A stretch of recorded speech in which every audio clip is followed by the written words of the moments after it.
The night is quiet. A deep, unbroken quiet, like the world is holding its breath. Above you, the stars hang low. Over the dark sweep of the desert, their cold light spilling across endless sand. There is no sharp wind here. Tonight, only the faintest breath of air, carrying with it a trace of something sweet and far away. Perhaps cinnamon, or saffron, or cardamom, drifting on the invisible paths that traders have followed for centuries. Ahead, in the darkness, a single lantern sways on the side of a slow-moving camel. Its warm, amber glow touches the ground in small, rippling circles, then fades, then returns again with each step. Behind it, more lanterns appear, spaced far apart, moving like a string of quiet fireflies through the night. They are the Caravan, traveling steadily and without hurry, their journey guided by the stars, their pace set by the rhythm of the animals' hooves. The Silk Roads were not simply one road, nor only a path for silk. They were a network. Threads stretched across mountains, deserts, and rivers, weaving together cities, villages, and lonely outposts. Along them flowed not only goods, fabrics, spices, metals, but also thoughts, stories, songs, and habits of daily life. And unlike the history of war and conquest, this is a gentler history. It is the story of movement, measured in days, not hours, of conversations carried on in shaded courtyards, of meals taken slowly, with time to savor the steam rising from a cup of tea. In this slow world, distance felt different. A traveler might leave home knowing that the faces of family and friends would fade to memory before the road brought them back again. Yet they went willingly, for the Silk Roads offered not only trade, but connection, a chance to stand in a faraway place and see something entirely new. A plant that grew nowhere else, a dye of a color never before. Imagined a small charm carved from a stone that seemed to catch the sun inside it. As the caravan moves, you can hear the sounds that belong only to night travel. The faint creak of leather straps, the occasional grunt of a resting camel shifting its weight, the muffled steps of soft padded hooves pressing into sand. Somewhere within the group, two traders speak in low voices, their words carried only a few steps before the desert swallows them. There is no rush to their speech. After all, the road is long, and the conversation will last as long as it needs to. When dawn comes, it will come gently. The stars will fade one by one until only the brightest remains. The horizon will turn pale silver, then slowly warm to the color of unpolished copper. Shapes will emerge in the half-light, the outline of a hill, the faint suggestion of an abandoned watchtower, the thin shadows of tall date palms marking the edge of an oasis. In such moments, the Silk Roads feel alive, not in the way of a crowded city, but alive like a quiet garden where each leaf, each drop of dew, each stone in the path has its place.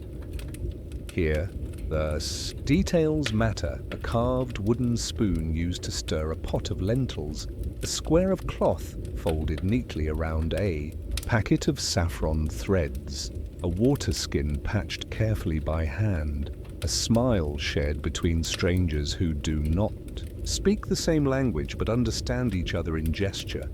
This is the world we will walk through together, not in haste, but in curiosity. Not to count the miles, but to notice what fills them. We will visit markets that have opened their stalls in the same place for centuries, where merchants still weigh spices with small brass scales and where bolts of cloth are unrolled in the afternoon light to reveal colors that seem to hold the sun inside them. We will sit in caravanserais built of stone and timber, their doors worn smooth by countless hands. We will pause beside quiet rivers where reeds whisper in the wind, and we will cross stretches of desert where nothing moves except the slow shadow of a hawk passing overhead. In each place we will look for the small, human details that make history feel close. The bread pulled from clay ovens, its crust still warm in the hands. The sound of a hand-woven rug being beaten clean in a courtyard. The way a jar of honey glows when the sun catches it. These are not the things that fill great history books, yet they are the texture of life, the parts that would have been most familiar to those who lived it. The Silk Roads were built on patience, patience to travel slowly, patience to trade honestly, patience to listen to a story told over many nights as it wound its way from one voice to another. And so as we move through this history, we will move at the same pace. We will stop, often look closely, and allow each scene to unfold in its own time. For now, imagine yourself stepping into this journey. The sand is cool under your feet. The air carries both the dryness of the desert and the faint promise of water somewhere ahead. A figure passes you leading a camel laden with baskets. Another follows carrying a bundle wrapped in patterned cloth. Somewhere to your left, a child's laughter breaks briefly into the night before, being hushed by a gentle voice. The caravan stretches on before you, its lanterns glowing in the darkness like beads on a long thread. The road ahead is neither loud nor bright, yet it is full of movement, of quiet, voices of the small acts that make travel possible. Soon the first light will touch the horizon, and another day on. The Silk Roads will begin, but for now, in this deep, unbroken night, you walk in step with history itself, slow, steady, and at peace. The first light of day comes quietly to the desert. There is no sudden blaze of gold, no rush of brightness. Instead, it begins as a faint silver line on the horizon, so thin and fragile it seems as though it might vanish at the first breath of wind. The air is still cool from the night, holding the scent of dry sand and fading smoke from the campfires. The darkness lingers in soft folds across the dunes, unwilling to leave all at once. In the far distance, the faint outline of a caravan waits, rows of camels resting in the pale glow, their long shadows stretching far across the sand. They stand without hurry, chewing slowly on what little fodder they were given before sleep. Each movement is quiet, deliberate. The only sounds are the creak of leather straps, the faint shifting of sand under broad feet, and the occasional low grunt of a camel waking from its rest. Above, the stars still cling to the sky, though their light is fading. One by one they melt into the growing light of dawn, leaving the moon alone too. Watch over the camp for just a little while longer. Near the center of the camp, a small fire still glows, its coals buried under a thin layer of ash. A man crouches beside it, lifting a blackened kettle with practiced care. He pours what little water remains from a skin into the pot, then adds a pinch of dried mint leaves saved from the last oasis. Soon thin tendrils of steam curl upward, carrying with them the soft green scent of the herbs. The tea will be simple, just warm water kissed with mint, but in this quiet hour, it feels like a gift. Around him, the camp stirs slowly. A young boy carries a shallow basket of flatbread from the embers of the clay oven. Each piece is round with charred spots where the dough bubbled against the heat. The bread is passed from hand to hand, still warm, each traveler tearing a piece and eating in silence. There is no feast here, only what can be carried bread, a few dates, maybe a pinch of salt. Yet it is enough to start the day. Farther away, a woman adjusts the ropes that bind the cargo to her camel. Her hands move with a steady rhythm, tightening knots. checking straps, making sure the load will not shift in the hours ahead. The goods are wrapped in thick cloth. Rolls of dyed silk, jars of honey, bundles of dried herbs, and small leather pouches filled with coins or precious stones. Some are for trade, others for the journey itself. Each is packed with care, for the desert has no mercy for those who are careless. The leader of the caravan walks slowly through the camp. His robe is thick and lined, with wool the edges worn from years of travel. A leather pouch hangs at his side, not for money, but for the small maps and notes he keeps. He stops at each group, speaking in a low voice, asking if they are ready. His manner is calm. There is no rushing on the Silk Road. The land itself teaches patience. Sandstorms come when they wish, oases appear where they can, and the distance between them is not measured in hours, but in the slow rise and fall of the horizon. Beyond the camp, the desert stretches endlessly. At this hour, it is not yet gold, but a pale shade between grey and blue, as though it still remembers the night. The dunes rise and fall like the surface of a sleeping sea. Small patches of scrub cling stubbornly to the sand, their roots deep in search of water. Here and there, the wind leaves delicate ripples across the surface, each one a pattern that will vanish with the next gust. In the far east, the first hint of sunlight begins to touch the tallest dunes, painting their edges in soft gold. The people of the caravan move slowly, conserving their energy. They know the sun will soon be strong, and the miles ahead are long. Camels are loaded one by one, each kneeling to allow the heavy bundles to be tied in place. The animals grunt and shift, their large dark eyes half closed, accepting the burden without protest. Bells, tied to their necks, give off a faint, irregular chime as they rise to their feet. This sound will be the rhythm of the day, a slow, unchanging music that matches the pace of their journey. A few traders take a moment to check their goods one last time. Silk must be kept dry and clean, spices must be sealed tight against the wind, and fragile pottery must be wrapped in straw to keep it from breaking on the rough road. These small acts of care are not just habit, they are survival. Out here, far from the safety of a city, every mistake has weight. A lost jar of water means thirst. A torn bundle of cloth means lost profit. And yet, there is no fear here, only the steady acceptance of risk. These travelers have chosen this life, and they know its demands. When the sun finally breaks, the horizon, the air seems to shift. Shadows shorten, the sand warms underfoot, and the colors of the desert deepen into gold and amber. The caravan begins to move, not with a shout or a signal, but with a gradual rolling forward, as though drawn by the pull of the earth itself.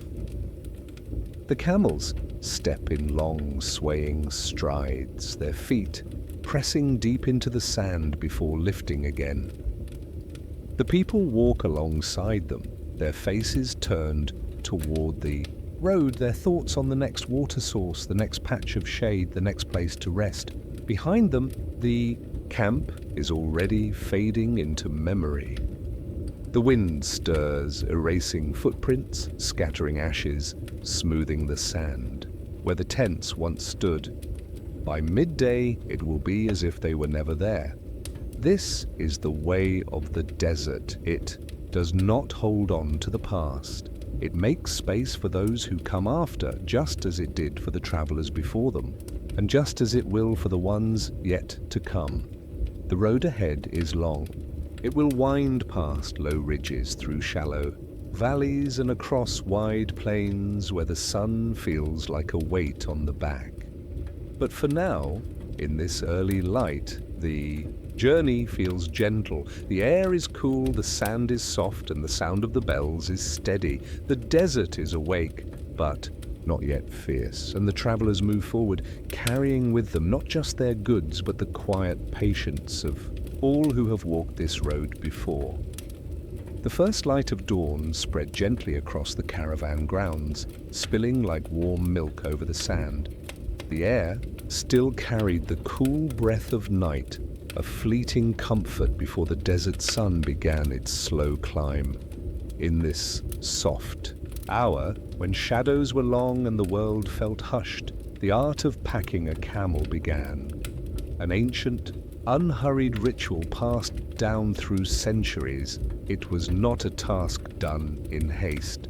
The work of preparing a camel for a day's journey along the Silk Roads required patience, balance, and quiet care. Each movement had, meaning each knot held knowledge. Those who learned it understood that the camel was not just a beast of burden, but a partner in survival. The scene would unfold like a quiet dance.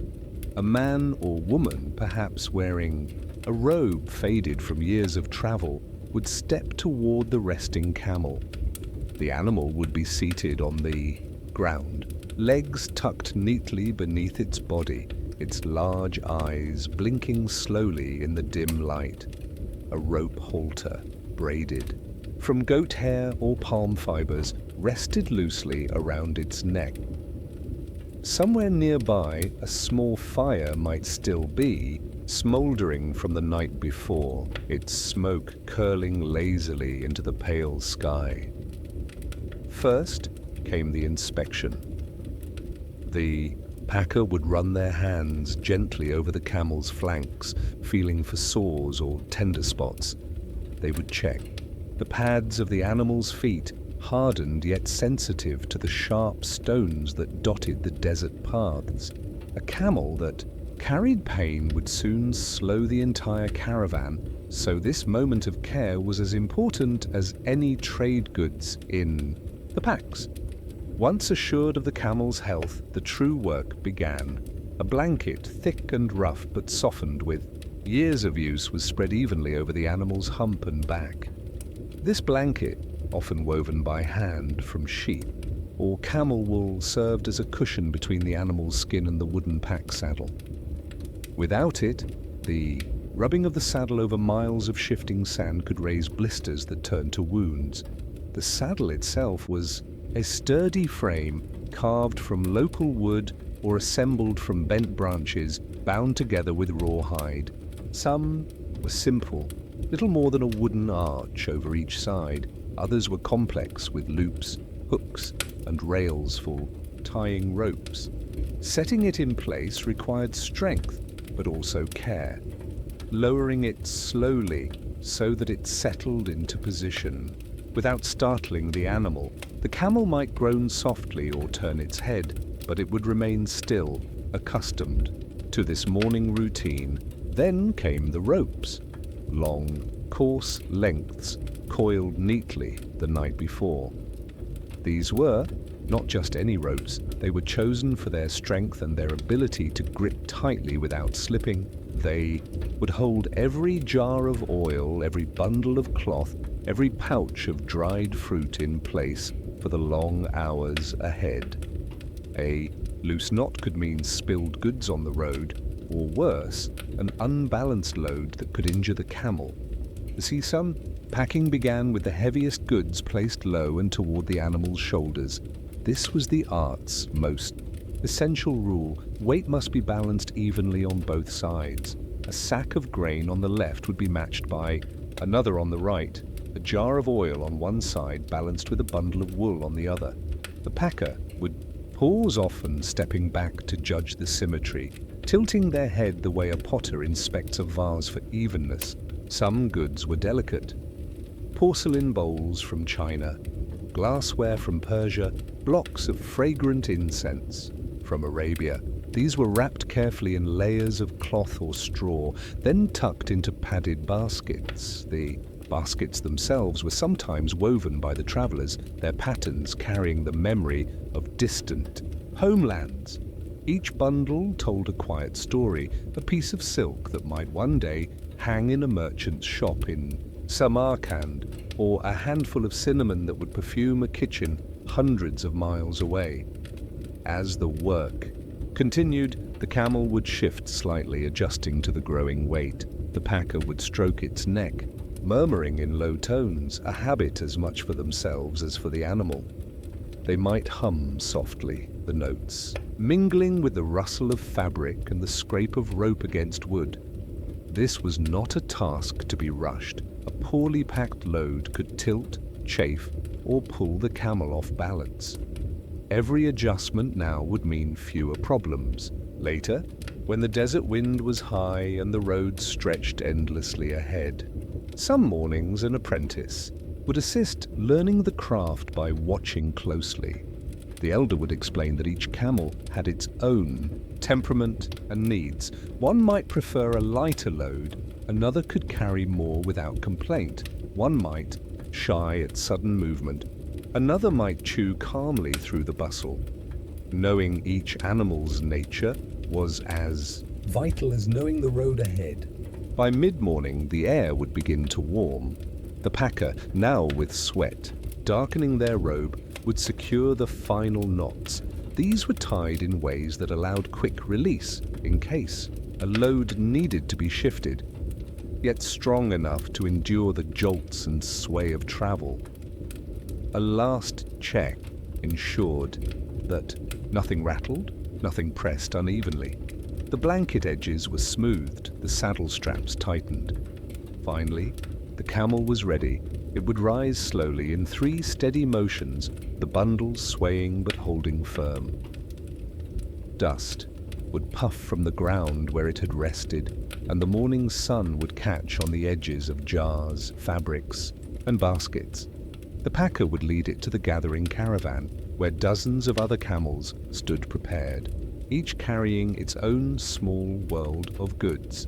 This ritual, repeated day after day, bound the travelers not just to their animals, but to a tradition older than memory. Along the Silk Roads, the art of packing a camel was as much a skill as weaving or pottery. It was a craft of balance of weight, of trust, of care. And in that balance, entire journeys were made possible. Evening would come again soon enough, and with it, the reverse of this. Morning's work, untying, unloading, resting. But for now, the sun was climbing, and the caravan was ready to move. Footsteps would press softly into the sand, wheels would creak, and the steady, patient gait of the camels would carry them toward the horizon. And so, with the gentle rhythm of this ancient task completed, the day's journey could truly begin. The sun had already begun its slow drift toward the afternoon when the caravan reached the edges of the oasis town. The air shimmered faintly with heat, but here, in the shelter of palm groves and low mud brick walls, there was a softness to the day. The first signs of the settlement were not its walls or buildings, but the gentle rustle of palm fronds overhead. Their long leaves swayed lazily, casting delicate shadows that danced across the dusty ground. Somewhere ahead, hidden by a bend in the track, came the faint murmur of voices, low, unhurried, and woven together like a gentle stream of sound. There was no clamor here, no harsh calls or hurried footsteps. The voices rose and fell with a rhythm shaped by centuries of quiet commerce. As the caravan's camels padded forward, their hooves stirring small puffs of ochre dust, the narrow path began to widen. Mud brick buildings appeared, their faded walls warm in the light. Many had wooden shutters that had been worn. smooth by decades of opening and closing, painted once in bright colors that had long since softened to earthy tones. The scent of the air changed too, faint at first, then richer, drawing in notes of sweet figs, freshly baked bread, and the sharper perfume of cardamom and cloves. At the heart of the town, the marketplace opened like a small clearing. It was not large, but it was alive with the slow, steady pulse of trade. The vendors stood behind, low stalls and wooden tables, shaded by woven mats propped on poles. Each was surrounded by the small kingdom of their goods. In one corner, baskets of deep red pomegranates gleamed in the filtered sunlight, their skins smooth and taut, holding the promise of sweet juice. Nearby, neatly stacked dates formed small, golden-brown pyramids, their sticky surfaces catching the light. The air carried the warm scent of flatbread baking in clay ovens. Somewhere at the edge of the square, a baker worked with deliberate movements, his hands dusted, with flour turning rounds of dough before sliding them into the heat. The faint crackle of the oven fire and the occasional creak of a wooden peel blended seamlessly into the market soundscape. Children moved easily, between the stalls, their bare feet quick on the packed earth. They darted in and out of sight, carrying messages, from one vendor to another or delivering small bundles of goods. Their laughter came in short bursts, light and fleeting before dissolving back into the steady hum of trade. Coins changed hands with a quiet, almost ceremonial air. There was no shouting over prices, no sharp disputes, only the soft clink of copper and silver, the weight of trust built over years of familiar exchange. A man in a long robe handed a few coins to a spice seller, who in turn scooped a careful measure of saffron threads into a small pouch. The buyer lingered a moment, inhaling the scent before tucking the pouch away and moving on. Against the far wall of the square, travelers rested in the shade. Some leaned their backs against cool stone, legs stretched out before them, heads tilted slightly as if listening to the market's quiet music. Others crouched beside large clay jars set into the earth, dipping cups into the cool water that seeped through the porous sides. Droplets ran down the jars, catching in the light before falling into the dust. From time to time, the wind shifted, carrying with it faint scents from beyond. The market, the dryness of the desert, the faint mineral smell of the nearby spring, the distant smoke of cooking fires. In this place, all these threads of life wove together into something timeless. The marketplace itself felt less like a place of business and more like a pause in the day's long journey. For the townspeople, it was the slow heartbeat of daily life. For travelers, it was a reminder that even in the vastness of the desert, there were pockets of human warmth and continuity. A small group of elders sat together at one corner, their seats simple woven, mats laid directly on the ground.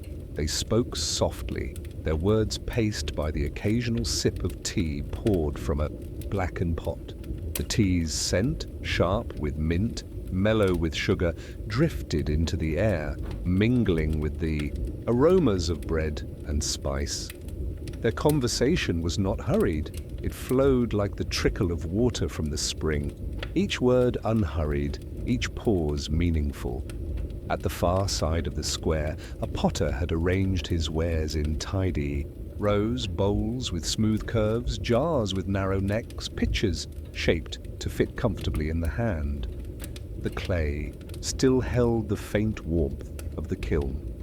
The potter moved little, speaking only when a passerby paused to admire. His work, and even then his words, were quiet, more like invitations than sales pitches. Near him, a woman in a pale scarf sold almonds from a deep wooden tray. She sorted them slowly, removing small pieces of shell, turning the nuts so their polished sides caught the light. When a customer approached, she scooped them into a small cloth pouch with the same calm rhythm she used for sorting. Everywhere there was an absence of haste. Time here did not seem to be measured in minutes or hours, but in the shadows cast by the palms, in the gradual shift of the light across the market square. For the caravan travelers, this was a welcome interlude. They would buy food for the next leg of the journey, dates for easy energy, flatbread that could last for days, dried figs and almonds for variety.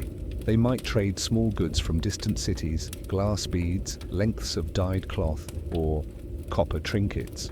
Each trade was a link in the great chain of movement along the Silk Roads, though no one here seemed to think in such grand terms. For the people of the oasis town, these exchanges were simply life as it had always been. By mid-afternoon, the sun had mellowed into a softer gold. The shadows lengthened, and the heat began to ease. Vendors adjusted the woven mats above their stalls, tilting them to catch the changing light. Baker removed the last round of bread from his oven, stacking the warm loaves in a basket to cool. Children, their errands done, gathered at the edge of the spring, splashing their hands in the cool water. Slowly, the market began to quiet. Some travelers returned to their camels, securing their new supplies in cloth sacks. Others lingered a little longer, reluctant to leave the comfort of shade and gentle company. The elders at the corner poured one last round of tea before rising with unhurried movements. As the caravan prepared to move on, the market seemed to return to its steady rhythm, ready to welcome the next group of travelers. The palm fronds whispered overhead, and the scent of bread and spice lingered in the air, a memory that would follow the caravan long after the oasis was behind them. This was not a place of grand events or loud declarations. It was a place of small, enduring acts. A coin passed from hand to hand, a loaf of bread broken and shared, a quiet greeting between old friends. In its own way, it was as much a part of the Silk Roads as the caravans themselves. The road beyond the town waited in its long stretch of silence, but for now, the travelers carried with them the gentle hum of market murmurs, a sound as old as the desert itself. Morning along the river begins without hurry. The light comes first in a pale silver wash, sliding gently over the still surface of the water. Mist clings to the reeds in thin veils, and the air carries the faint scent of wet grass. Somewhere far upstream, the water makes its way around a slow bend, rippling softly against the earth. River does not rush. It moves as if it has been here forever, winding patiently through the land, unbothered by the weight of time. Our caravan follows its course. The camels walk in a loose line, their shadows stretching long. Over the cool soil, the path here is soft and damp beneath their padded feet. It makes a different sound from the wild crunch of desert sand, a muted, almost muffled thud, like a hand pressing into cloth. The animals seem calmer here. Even the smallest jingle of the brass bells on their harnesses feels quiet, as though softened by the open water beside us. Fishermen are already at work. We pass them one by one, each seated on low wooden stools or simply crouched near the shore. Their nets lie in tangled heaps at their feet, smelling faintly of riverweed and yesterday's catch. The men work slowly, looping the fine cords with fingers that know the pattern by heart. Their clothes are faded from years of sun, the fabric patched and repatched until it has its own history written in seams. A few glance up as the caravan moves past, but there is no rush to greet us. They nod once, faintly, before returning to their work. Herons stand like grey statues in the shallows, each bird poised with one foot lifted above the water. They move with a patience that matches the river's own pace. When they strike, it is sudden but soundless. A quick dart of the beak, a ripple spreading outward, and then stillness again. The sight feels older than memory, as though people and birds have shared this same space for hundreds of seasons. The riverbank, dotted with small clusters of willows and tamarisk trees, their leaves trembling lightly whenever a breeze drifts down from the hills. The shade they give is deep and cool. Now and then, we see travelers resting beneath them. A man sleeping on his side, his head on a folded cloth, two women sitting together sharing a flat round of bread. No one here seems to measure the day by the sun's height. The hours pass in their own quiet order. We stop by a shallow curve in the bank where the water runs clear enough to see smooth stones beneath. The animals kneel to drink, lowering their long necks slowly. Traders step down from their saddles and stretch, moving stiff legs after hours of riding. Someone opens a woven pouch and passes around dried apricots. They are wrinkled and golden, sticky to the touch, sweet enough to make a man pause between bites. Clay flasks are uncorked, and cool water drawn from the river earlier is passed hand to hand. No one speaks much. The sound of the water is enough. Across the river, a small wooden jetty juts into the current. A single boat is tied there, its hull dark with tar. The sunlight reaching over the eastern bank scatters itself across the rippling surface, making gold patterns that dance against the boat's side. The rope creaks softly as the boat shifts with the water's pull. A man sits at the far end of the jetty, mending a fishing line, his bare feet dangling just above the flow. As the caravan moves on, the river keeps pace beside us. The bends reveal new stretches of land, low meadows, dotted with yellow flowers, small mud brick houses set back from the water, their walls cracked but standing. Chickens scratch in the dirt yards, and a slow-moving ox pulls a cart along a narrow track. These homes belong to people who have lived by the river for generations, their lives shaped by its rise and fall, its seasons of plenty, and its quiet, lean months. By midday, the air has grown warmer, but the river's breath keeps it bearable. The Utskiksi reeds rustle constantly now, a low, whispering sound, as if they are speaking to the wind. Occasionally, the distant splash of an oar carries to us, though we see no one. The camels keep their pace, never hurried, never slow. A rhythm that could last the whole day without strain. We pass a place where the bank widens into a broad patch of sand. Children are playing there, throwing small stones into the shallows and watching the ripples spread. Their laughter is soft, carried just far enough for us to hear. A dog lies in the sand nearby, head resting on its paws, half asleep, but still watching. Beyond them, two women stand ankle-deep in the water, washing clothes. Each time they lift a cloth, the droplets catch the light before falling back into the river.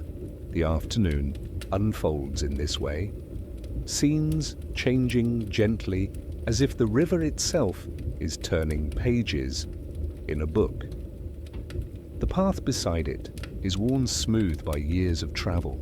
Countless caravans have walked here before us, their footsteps pressing into the same soil. We are part of that long line now, though our own journey will fade into memory just as theirs did. Near the edge of a broad meadow, we find another shaded place to rest. The willows here grow in a loose circle, their branches trailing into the water. Inside the shade, the air feels cooler, almost still. Someone begins to hum the tune, an old caravan song, low and steady, and though no one joins in, it seems to suit the moment.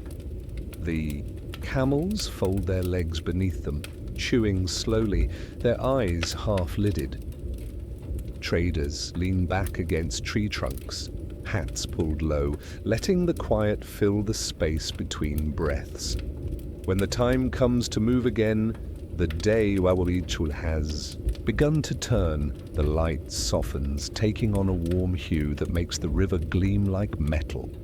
Herons fly overhead in pairs, their long legs trailing behind, their wings steady and unhurried. The fishermen we saw in the Waya morning are still there, their nets now drying on wooden poles. Smoke rises from small fires on the far bank, perhaps cooking the evening meal. As the sun lowers, the river seems to slow as well, as if it too is preparing for rest. The water reflects the sky's deepening colors, pale gold, rose, then the first hints of violet. The sound of the current becomes quieter in the cooling air. Somewhere behind us, the path fades into distance, but ahead it continues along the same winding course. By the time the first stars appear, the caravan has found a patch of high ground for the night. From here, the river is just a dark ribbon, moving silently between its banks. The only light is from our small fires, flickering against the soft shapes of the camels. In the stillness, the water's quiet. Movement feels like a promise that tomorrow it will still be here, carrying its ancient path forward, and that we will follow it for yet another day. The day's journey had been long, but not hurried.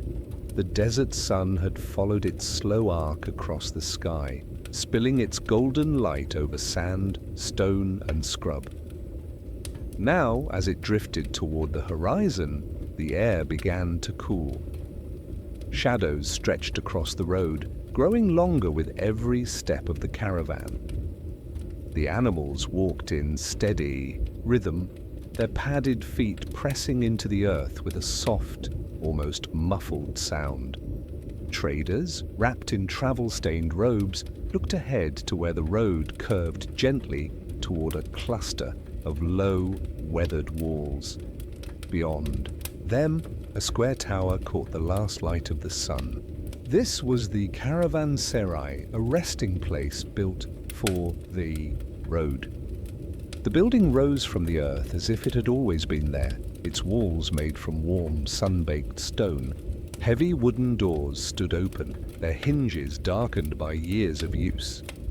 The threshold was worn smooth, shaped by the footsteps of countless travelers who had passed this way before. For centuries, caravans had come here to pause, to rest, to share warmth and food before setting out again into the silence of the road. As the first travelers stepped through the gate, the air changed. The wind outside carried the faint taste of dust. Inside it was cooler, calmer, and scented with the deep, earthy aroma of tea. Somewhere in the shaded heart of the courtyard, water boiled gently over a small fire. The flames were barely visible, but the faint pop of burning wood mingled with the sound of copper kettles shifting on their hooks. In the center of the courtyard, low tables stood on woven rugs. Some were set close to the walls under the shelter of carved stone arches. Cushions, soft and well used, were scattered across the rugs in quiet invitation. A few travelers were already seated, leaning back against the cushions, their shoes set neatly aside. They spoke in low voices, their words blending into a background murmur. Calm, unhurried, and without urgency. On a table near the far wall, a merchant was arranging small bowls of dates. Their deep brown skins glistened in the light, next to almonds in pale shells and dried figs split to show. Their golden centers, the scent of cinnamon and cardamom floated through the air, carried on the steam rising from a kettle. A boy in a loose shirt and bare feet carried small clay cups from one table to another, his hands steady despite the heat of the tea inside. He moved quietly, as though this work was as natural to him as breathing. Travelers accepted their cups with soft thanks or a gentle nod.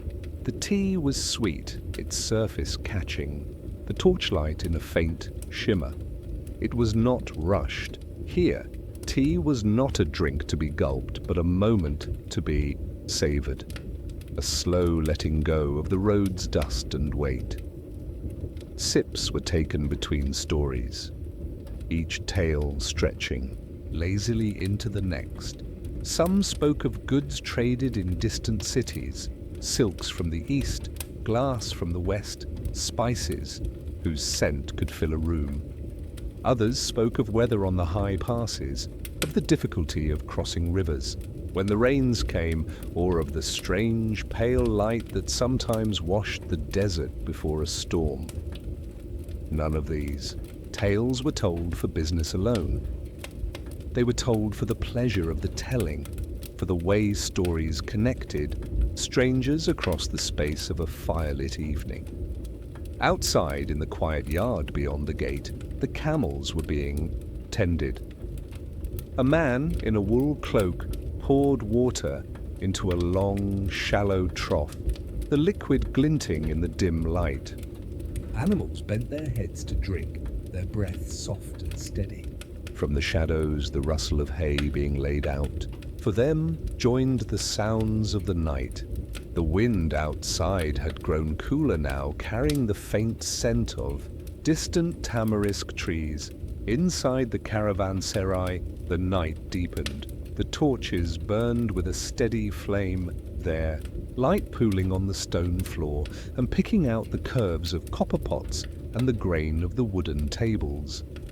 The rugs felt warm underfoot, and the cushions seemed to hold the heat of the day in their fabric.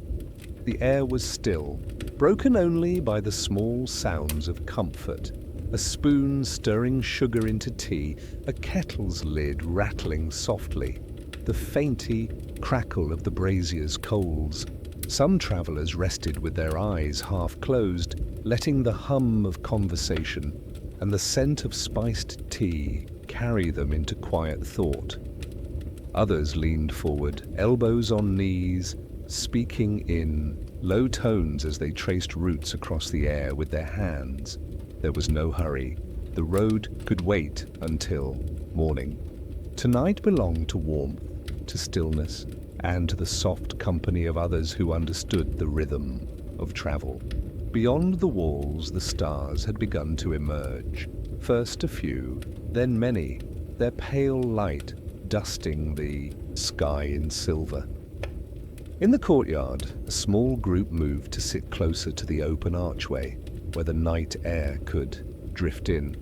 The tea boy brought a fresh kettle, the steam curling upward into the darkness. The scent of cinnamon seemed stronger now, mingling with the faint aroma of wood smoke from the courtyard brazier. An older merchant, his beard silver in the torchlight, began to speak. His voice was low, his words slow, carrying the weight of someone who had seen many roads and many nights like this one. Those nearby leaned slightly closer, not because he spoke loudly, but because his voice felt like part of the night itself. Calm, measured, unshaken by time. He spoke of a caravan that had travelled in deep winter, when the snow on the mountain passes had been so heavy that the road disappeared. He told of a moment when the sun broke through the clouds, turning the snow into a sea of glittering light, and how that sight had silenced even the most restless travellers. The tea cooled slowly in the cups. Outside, the camels lay down in the sand, folding their legs beneath them. The air was quiet. Now the sounds of trade and travel replaced by the steady, breathing silence of night. In the caravanserai, conversations faded one by one, replaced by long pauses in which no one felt the need to speak. The fire in the brazier burned lower, its coals glowing like tiny embers in a sea of dark. Someone poured the last of the tea from the kettle, the liquid making a soft, steady sound as it filled the clay cup. The steam rose, and for a moment the whole room seemed to breathe it in. It was a moment suspended in time, no different from 100 nights. Before and yet, for those present, entirely its own. In this place, the road did not feel endless. It felt like a thread, and the Caravanserai was one of the knots along its length, a place where lives crossed briefly before parting again. Tomorrow the traders would rise before dawn, the animals would be loaded, and the road would open once more before them. But tonight they rested, the weight of the world set down beside a cup of sweet tea. The night deepened further, the air cooling until the stone walls felt almost damp to the touch.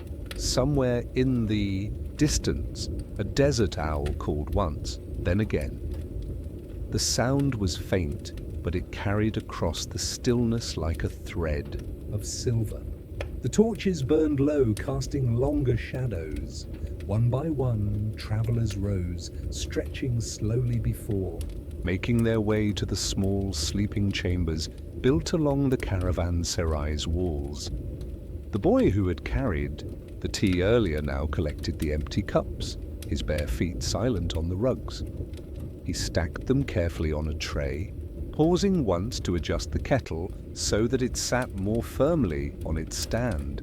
In the center of the courtyard, the fire flickered, then steadied, as though unwilling to let the night end. By the time the last of the travelers had gone to rest, the Caravanserai was quiet again. The wind moved softly through the open archway, brushing against the edges of the rugs and the folds of the cushions. The scent of cinnamon lingered in the air, faint now, but still warm. In the distance, beyond the gates, the desert lay under the stars, its silence deep and unbroken. Inside, the Caravanserai slept, holding the memory of another day's journey and another night's rest. Tomorrow would bring new faces, new stories, and new tea boiling in the copper kettles. But for now, all was still, and the night belonged to peace. The night has settled like a heavy woolen blanket across the Caravanserai. The air is no longer sharp with the heat of the day, but soft and almost cool, carrying with it the faint scent of dust and distant water. In the courtyard, lanterns glow with a deep orange light, their flames moving in a slow, unhurried dance. The light pools on the worn stones beneath them, catching the uneven edges and the faint traces of footprints pressed into the dust over countless years. The walls rise high around the courtyard, built from blocks of sun-baked stone that still hold a little warmth from the day. In the flicker of the lanterns, the walls seem to breathe. Dark one moment, glowing the next. Shadows cling to the corners, stretching long and thin, like the silhouettes of the travelers themselves. The heavy wooden gates are closed now, their thick beams secured with iron fastenings. The world beyond feels far away. Somewhere in the shadows, a lute is being played. The melody is gentle, almost hesitant, as if it doesn't want to disturb the stillness. It drifts across the courtyard like smoke curling. Between the pillars and around the travelers who have not yet retired to their sleeping quarters, the sound blends with the quiet murmur of low voices, fragments of conversation traded in the kind of calm that only comes after a long day's journey. Near one lantern, a man in a long robe is mending a leather strap. His hands move slowly, not out of weariness, but because there is no reason to hurry. A boy sits beside him, watching the needle pass through the material, the small thread pulling tight. Now and then, the boy's eyes flick to the lute player, but his gaze always returns to the leather work, as if there is something reassuring about the slow, steady rhythm of repair. The smell of cooling bread lingers in the air.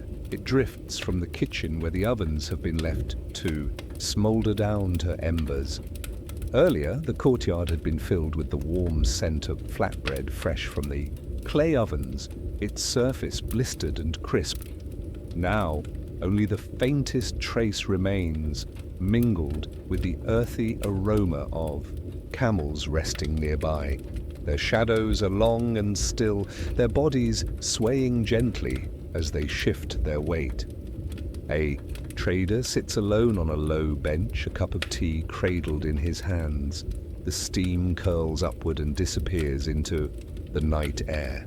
He sips slowly, his eyes fixed not on the lantern light, but on the way it fades into the darkness at the far side of the courtyard. Perhaps he is thinking of the road ahead, or of the family he left behind, or perhaps he is not thinking at all, simply letting the night settle around him as the stones, the wood, and the air seem to do. Above, the sky is clear and deep. Stars scatter themselves across it in uncountable numbers, the kind of stars that only appear far from cities, where no smoke or light dulls their glow. The lantern light does not reach them.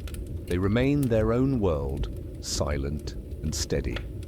A woman carrying a jug of water passes through the courtyard. She walks slowly, not out of fatigue, but because her bare feet know the uneven stones well. The water in the jug shifts with each step, making a quiet sound like a small river in the distance. She disappears into one of the side rooms, the heavy cloth door swaying shut behind her. At the far end of the courtyard, a small group sits together. On woven rugs, their voices are so low they might as well be thoughts. One man leans back against a cushion, his eyes half closed, listening more than speaking. Another traces a finger along the rim of a copper cup, the soft ringing sound blending with the lute's fading notes. A thin stream of smoke rises from a small brazier, the scent of dried herbs and wood drifting gently outward. The courtyard seems to exist in layers. Closest to the lanterns, there is warmth and light, the small details of faces, fabrics, and tools visible in soft detail. Beyond that, there is shadow, deep enough to hide, but never threatening. And above all of it, the roofless openness to the night sky, reminding everyone that the desert surrounds them on all sides, waiting patiently for the caravan to return to its roads. As the hour deepens, people begin to drift away. The lute falls silent, and its player folds the instrument into a cloth, tying it with a leather cord before slipping away through an archway. The man mending the strap finishes his work and places it beside him. The boy beside him has begun to doze, his head resting on folded arms. The tea drinker leaves his empty cup beside the bench and moves toward the sleeping rooms without a word. Inside the small stone chambers, oil lamps flicker faintly, their flames bending and straightening into the occasional breath of air that drifts in from the open windows. The floors are covered with woven mats, some thin and frayed from years of use. Travelers settle onto these mats, wrapping themselves in blankets, their shapes becoming part of the stillness.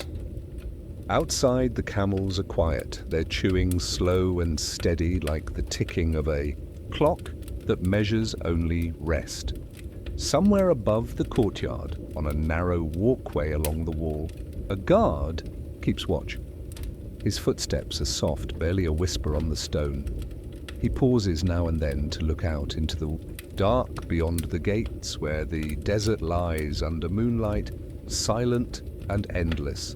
From this height, the lanterns below seem smaller, their light fragile against the vastness outside. The night is without urgency. Every sound, the drip of water into a basin, the shifting of a camel's weight, the distant bark of a dog, is given space to exist and fade away in its own time. The walls hold the air still, and the darkness seems to deepen gently, without ever fully swallowing the light. Hours pass unnoticed. The courtyard empties, and only the guard's slow circuit and the faint glimmer of embers remain. The hanging lamps sway almost imperceptibly, their shadows breathing across the walls. The scent of cooling stone rises as the heat of the day finally leaves it, replaced by the cooler, lighter smell of night air. Eventually, even the guard pauses in his steps. He leans against the wall, letting the quiet fill him. Far away, a faint wind moves through the desert, carrying with it the promise of another dawn.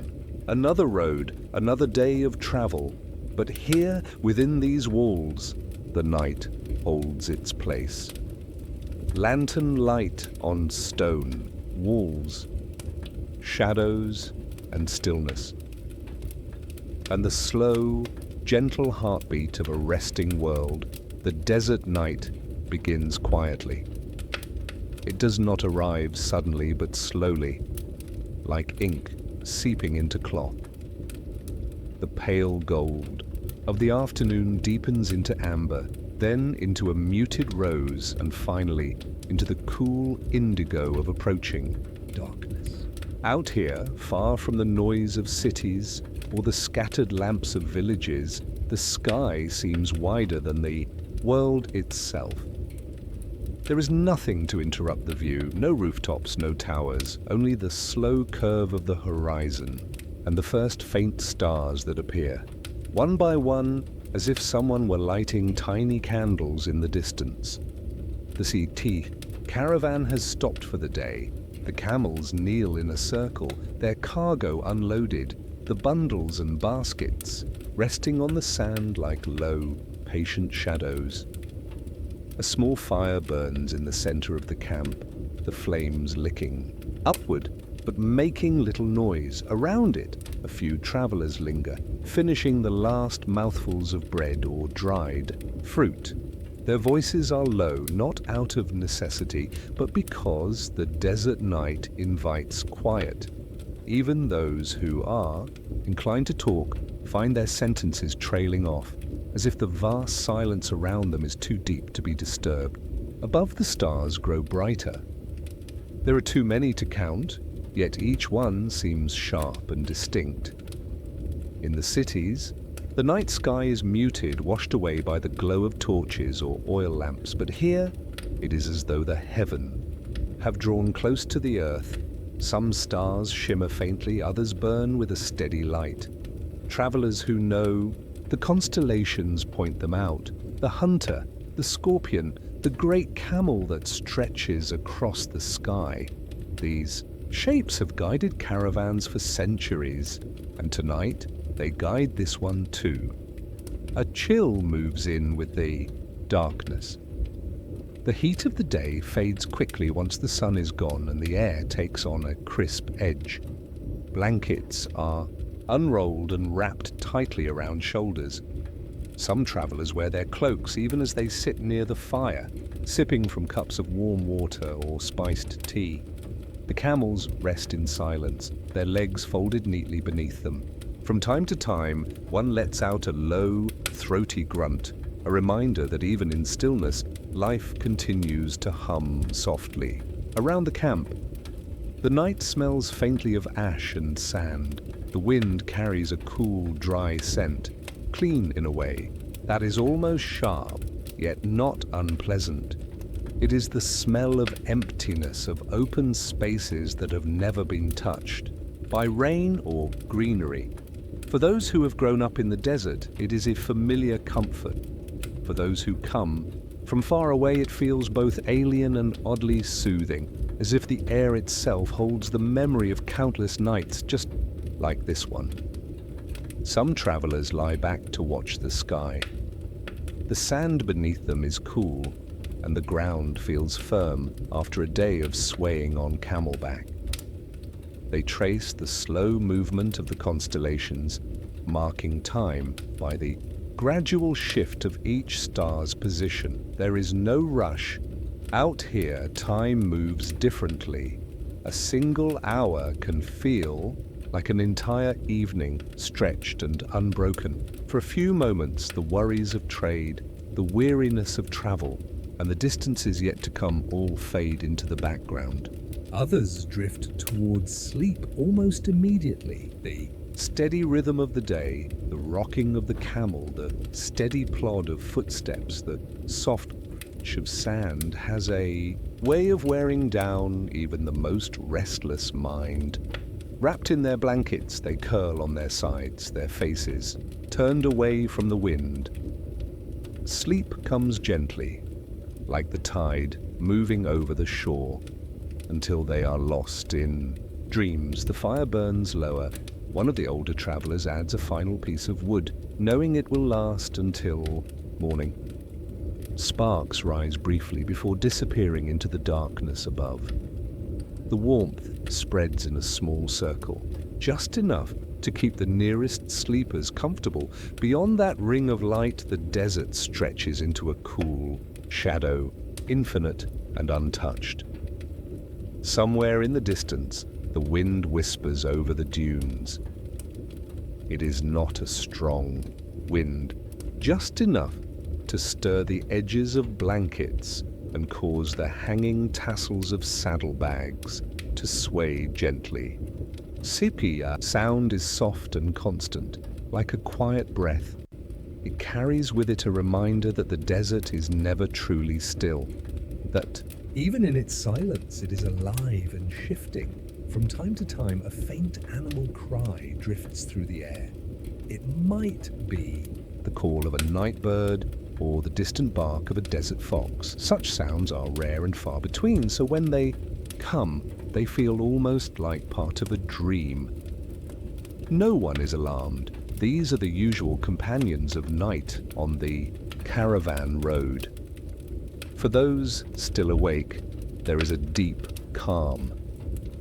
They sit cross-legged near the dying fire, their eyes half closed, not from tiredness but from peace. The night feels heavy, but not in a way that weighs on the spirit, more like a comforting blanket that settles gently across the world. The stars watch over them, unblinking. The earth holds them, unmoving. There is a strange intimacy to this stillness.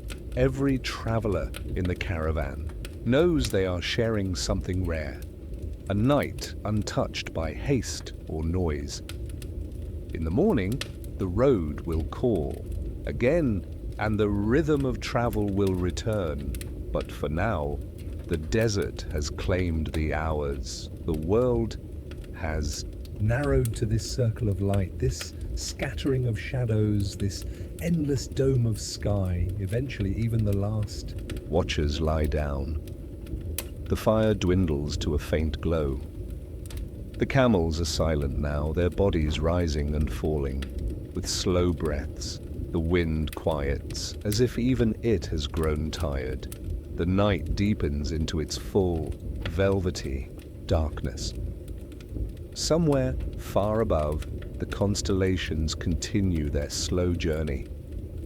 They will move until morning, just as they have for centuries, long before this caravan, and long after it has passed.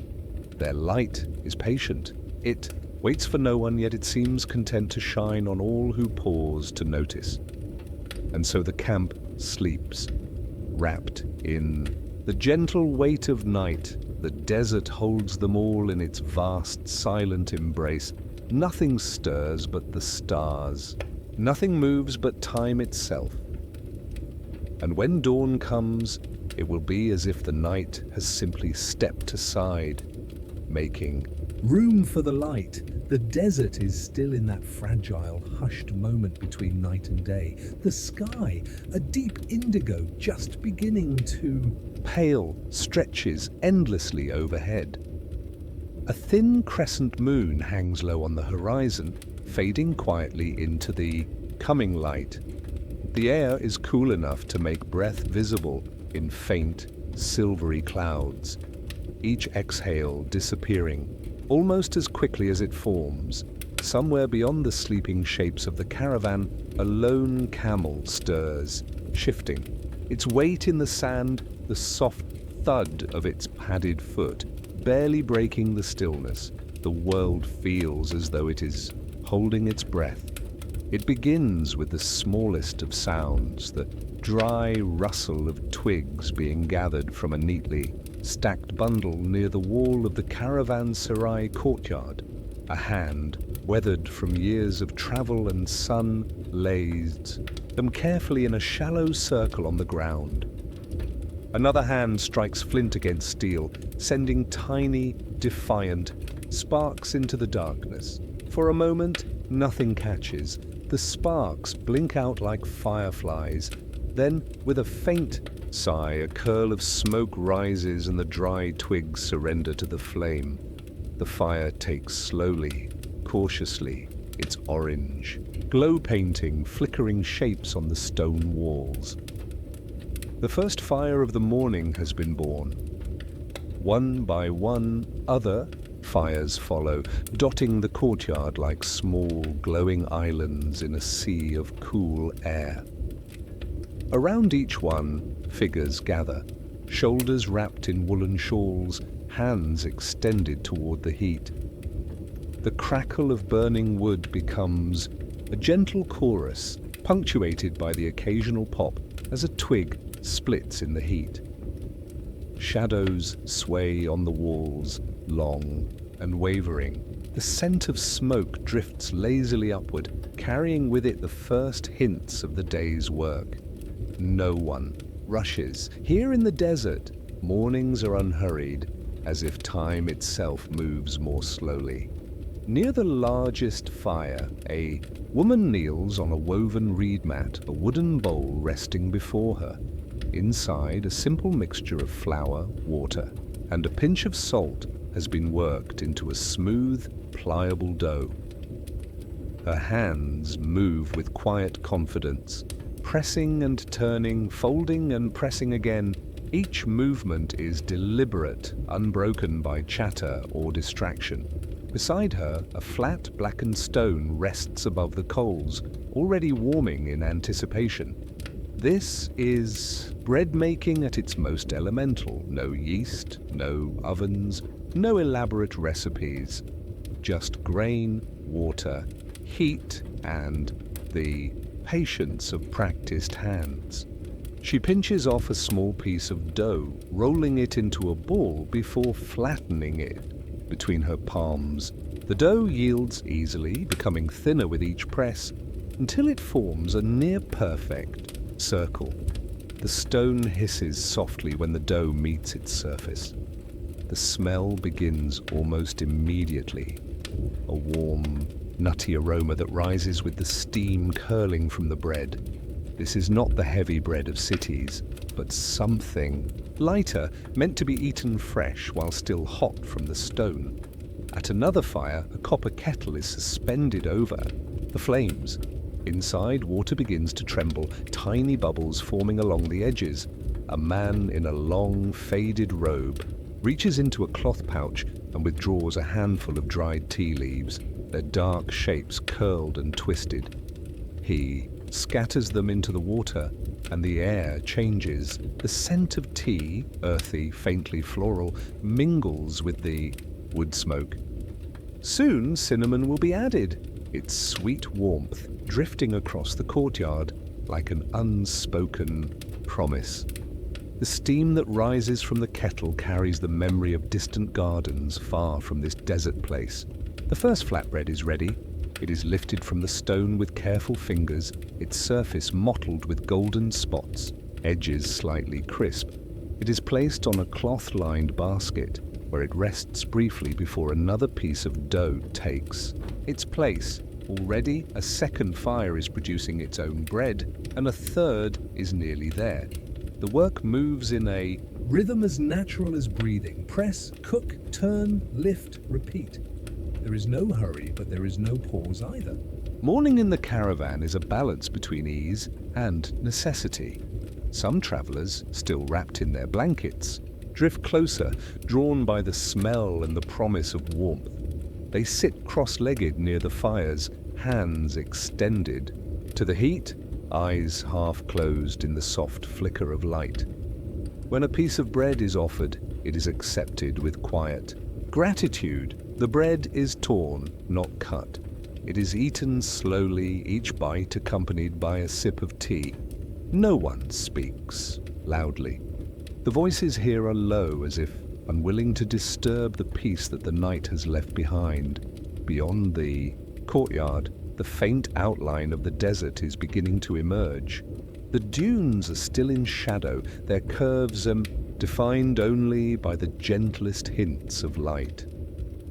The sky is changing now, indigo giving way to deep blue, to pale gold. A single bird calls somewhere near the roof, its song thin but clear. The world is waking, though. Here in the caravanserai, the waking is gentle. A young boy carries a clay jar from the well at the far end of the courtyard. The jar is cool against his chest, heavy with fresh water.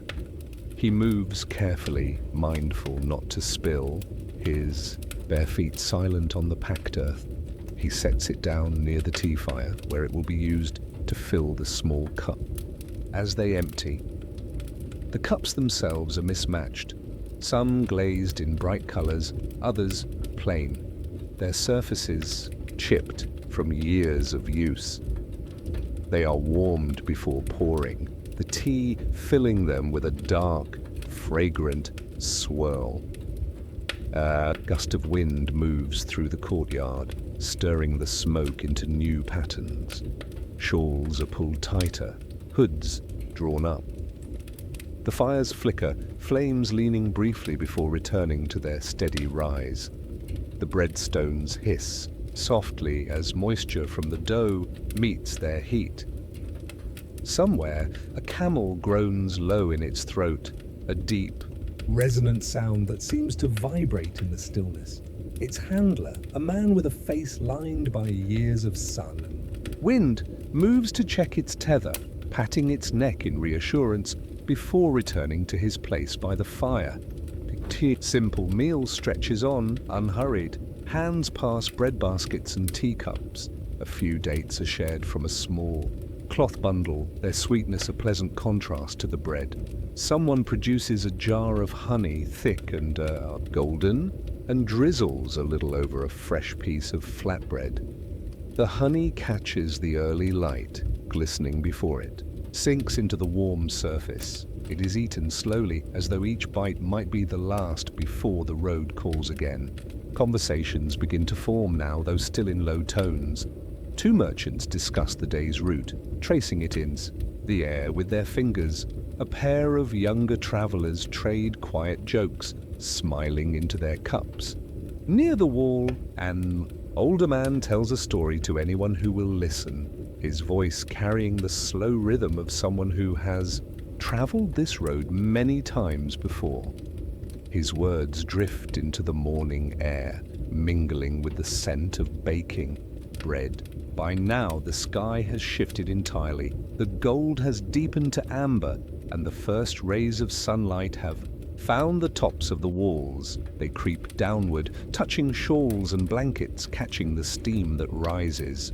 From the cups, the fires burn lower, reduced to glowing coals. The bread baskets are lighter now, though not empty. There will always be one last piece saved for the road. The work of the day begins to stir at the edges of the courtyard. Camels are led in from the shadows, their breath clouding in the cool air. Saddles and packs are checked, straps tightened. The smell of leather and wool begins to mix with the last traces of smoke and tea. Sense of movement gathers, slow but inevitable. The road is waiting, but it will not rush anyone. Not here. Before the fires are put out, one last round of tea is poured. The cups are warmed by the coals, the liquid within, dark and comforting. Bread is offered once more, torn into halves and quarters, shared without formality. A tall young girl laughs softly as a piece is passed to her, the sound bright in the morning air. Saddles and packs are out. Checked, straps tightened. The smell of leather and wool begins to mix with the last traces of smoke and tea. sense of movement gathers, slow but inevitable. The road is waiting, but it will not rush anyone. Not here. Before the fires are put out, one last round of tea is poured. The cups are warmed by the coals, the liquid within, dark and comforting. Bread is offered once more, torn into halves and quarters, shared without formality. A tea-tool young girl laughs softly as a piece is passed to her, the sound bright in the morning air. Even the camels seem to stand more quietly, as if recognizing the last moments of stillness before the day stretches open. When the fires are finally allowed to fade, they leave behind small circles of ash and a lingering warmth in the stones. The matzare is shaken out, the baskets gathered. The smell of smoke will cling to the traveller's clothes for hours, a reminder of the morning long after the sun has risen high. As the caravan begins to move, the bread and tea remain in the memory. A quiet, unremarkable meal, yet one that carries the comfort of familiarity. For in the desert, such mornings are a kind of anchor. The road may be long, the landscapes shifting, the faces changing from place to place, but the fire, the bread, the tea, these remain. They are constants in a world that is otherwise in motion, a ritual that begins the day with warmth, nourishment, and the knowledge that even here, far from the comforts of home, there is still a place for stillness before the journey begins. And so, with the fires gone to embers and the sky now bright, the caravan turns once more toward the horizon. The sound of hooves joins the whisper of sand underfoot. The morning meal is behind them, but its warmth lingers, carried in the hands that shared it, in the breath that steamed in the cool air, and in the slow, steady rhythm of life along the road. The caravan moved forward in its slow, steady rhythm, the pace set not by urgency, but by the quiet endurance of those who knew the desert's moods, each step of man and beast pressing into the soft, golden surface of the earth, leaving marks that would not survive the week, perhaps not even the day, but still spoke, for a brief while, of their passing. Behind them stretched a wavering trail, neither perfectly straight nor entirely curved, a meandering seam stitched across an ocean of dunes, its thread made of footprints and hoofprints, some deep and sharply defined, others so light that they seemed to float upon the surface rather than sink into it. The camels' broad padded feet left ovals of compressed sand with faint, crumbling edges where the grains had slid down into the depressions, while the traders' narrower prints, often softened by the folds of their robes brushing the ground, traced a more delicate path alongside. Between these human and animal marks, a scattering of smaller impressions told quieter stories. The three-pronged signatures of desert birds that had hopped across the trail. Before dawn, the meandering stitch of a snake's passage, looping and curling over the dunes in a pattern as deliberate as handwriting, the faint symmetrical dots of a beetle's overnight journey, leading from the shelter of a dry shrub to some unseen burrow. The desert, so vast and still from a distance, revealed itself as a canvas, crowded with activity to those who walked upon it and paid attention, a place where the wind, the sun, and the countless creatures that called it home collaborated in an endless act of drawing and erasing,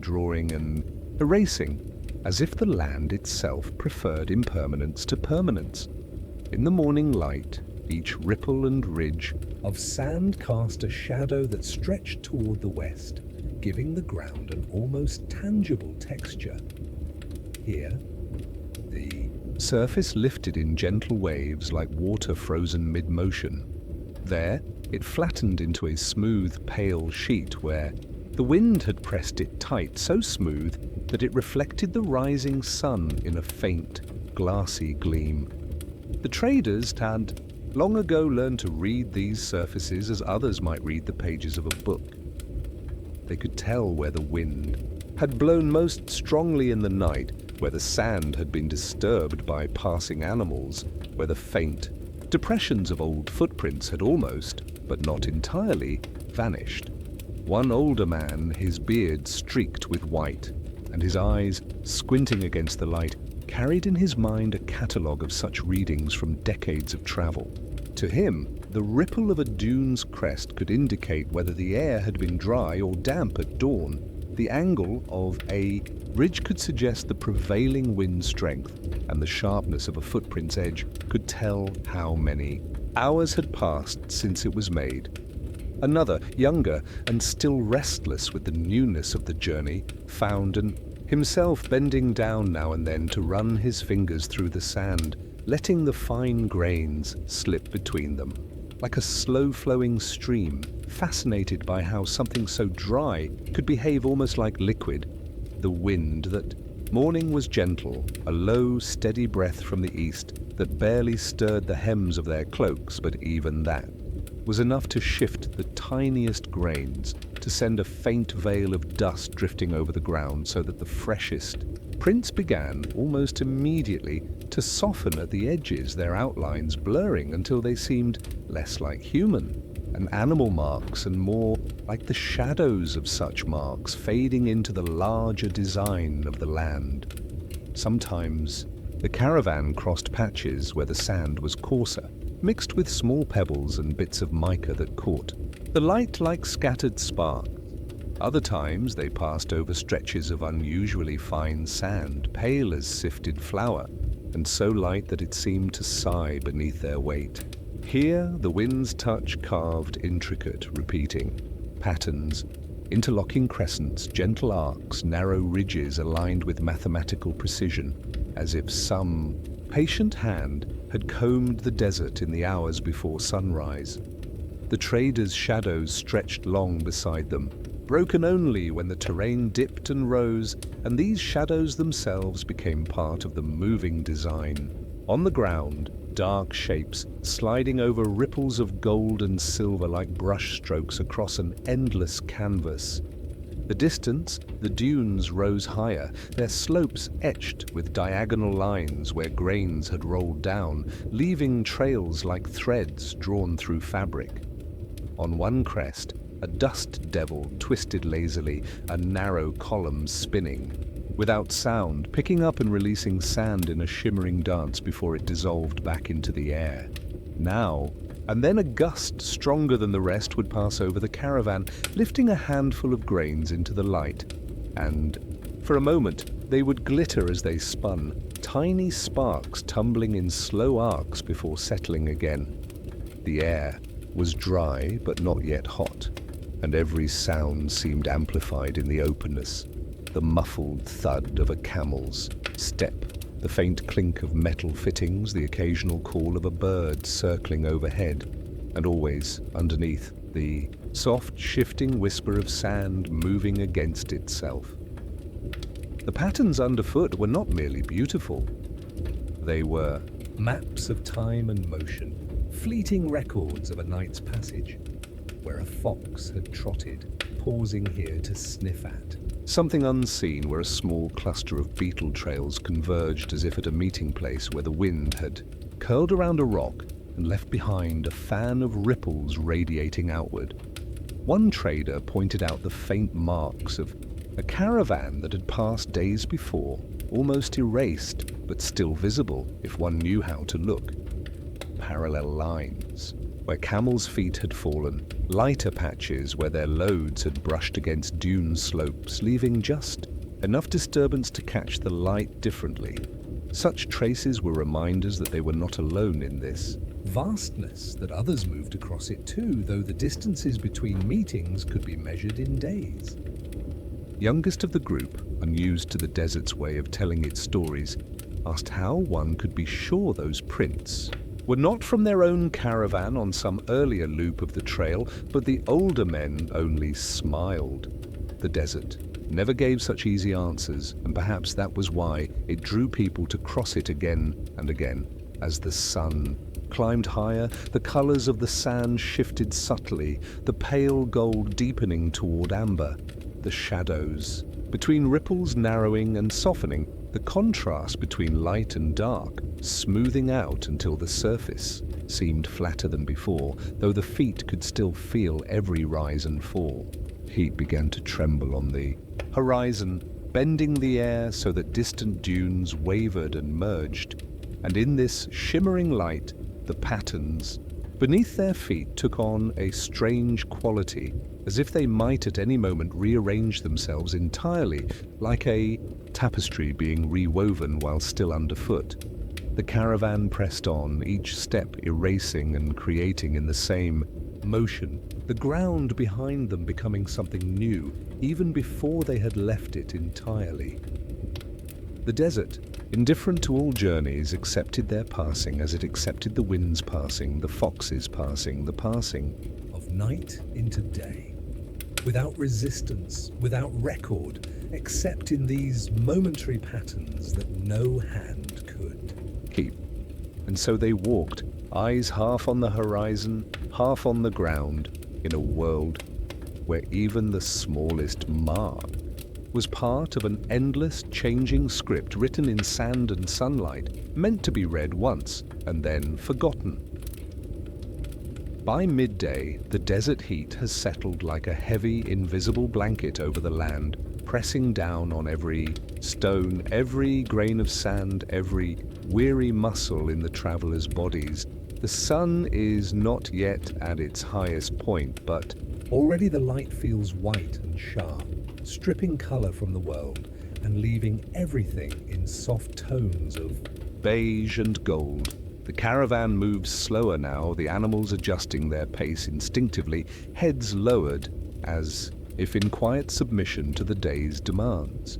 The air shimmers faintly ahead, making distant rocks and dunes seem to waver in place. Then, just when the heat begins to feel endless, a darker green appears on the horizon. Subtle at first, like a mirage, but growing steadily clearer with each step. Date palms, tall, graceful, and unmoving. Despite the faint breeze, they stand as if they have been here for centuries, rooted deep in the life. Hidden beneath the sand, for the caravan, their sight is a quiet promise. Shade, rest, and the slow unwinding of the day's strain. The palms stand in loose clusters, their trunks marked by the diamond pattern left by old, fallen fronds, their crowns a burst of fronds that catch the sunlight like the edges of a fan. Beneath them, the light changes. The sharp glare of the open desert softens into a mottled pattern, shifting gently with the movements of leaves far above. It is here that the travelers stop. The camels sink to their knees with a slow, deliberate motion, the sound of folding legs muffled in the sand.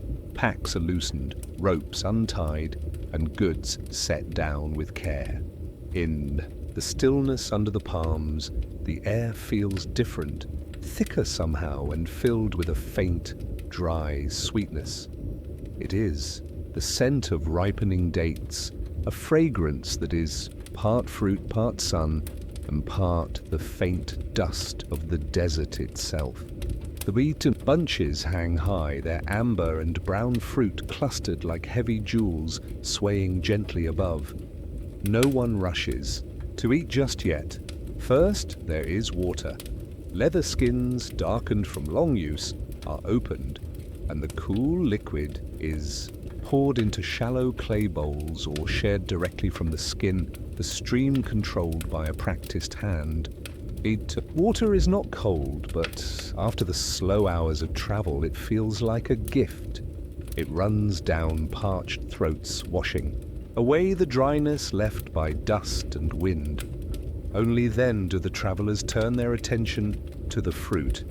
A few climb, partway up the rough trunks using the natural footholds left by old fronds, while others gather dates already fallen to the ground. The taste is both simple and rich, soft flesh that yields with the slightest pressure, filling. The mouth with a slow-building sweetness that lingers on the tongue. and leaves a thin sugar on the fingertips. Eating them is unhurried work. A few dates are enough to satisfy, but no one measures. Around the group, the desert remains vast and open, yet the shade under the palms feels like a different world. The soundscape changes here. The wind moves more softly, whispering through fronds in a steady, lulling rhythm.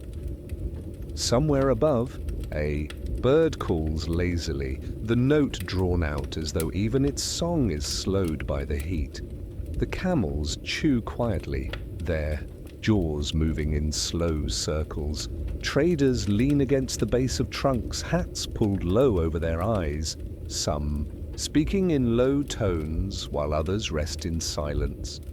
A few lie flat on their backs in the sand, gazing upward through the shifting canopy, watching as bits of sky appear and disappear between the green.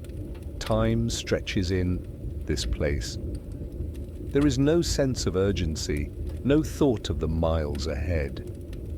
The shade gathers everyone into its quiet hold, softening the edges of thought until all that remains is the moment. The warmth of the sand beneath, the coolness of the water still lingering in the mouth, the sweetness of fruit shared without counting. Even the air moves differently here. It carries with it the faint rustle of leaves, the dry perfume of the palms, and the occasional drift of sand from somewhere unseen. It is the kind of place where a man might lose track of minutes, where the heat outside the shade might belong to another land entirely. The elders in the caravan know this rhythm well. They do not rush to move on, for they understand that in the desert, rest is not just comfort, it is survival. A palm grove offers more than shade and fruit. It offers a pause, a breathing space, a reminder that even in the harshest landscapes there are pockets of abundance. Young travelers, restless at first, eventually sink into this same stillness, lulled by the easy conversation, the slow eating, and the absence of anything pressing to be done. In time, someone will suggest moving on and the group will rise reluctantly, brushing sand from their clothes and shoulders. Packs will be secured, camels loaded once more, and the caravan will step back into the open glare, the world returning to brightness and heat. But for now, no one speaks of leaving. The palms hold their place against the sky, their fronds shifting like the slow turning of a page, and beneath them, the travelers remained, letting the desert pass them by for just a little while longer. The day's travel had been long, the sun's path stretching from one edge of the sky to the other, and yet the promise of water always pulled the caravan onward with a quiet strength. It was not the loud, desperate pull of thirst that drove them. It was something steadier, more ancient, a shared understanding that in the desert and along the old trade roads, water was not simply a necessity. It was a blessing, a moment that drew all things to stillness. Ahead, the faint line of green marking a riverbank came into view, its edge softened by reeds that swayed in the warm breeze. The camels seemed to sense it before the travelers could see the water itself, their pace quickening slightly, heads lifting in a small, almost imperceptible anticipation. And then, at last, there it was, broad and slow-moving, a silver ribbon catching the afternoon light in shifting patterns, each ripple breaking the reflection into shards of brightness. The river did not rush. It moved as though it had all the time in the world, its surface calm enough to mirror the sky, the passing clouds, and the leaning silhouettes of palm and tamarisk trees at its edge. For the weary caravan, this was not a place to pass by quickly. They stopped here, as their forebears had done countless times before, loosening ropes, sliding loads from the camels' backs, and allowing the animals to kneel in the sand with a sigh of relief. The air was cooler by the water's edge, carrying a dampness that felt like a soft cloth pressed against sun-warmed skin.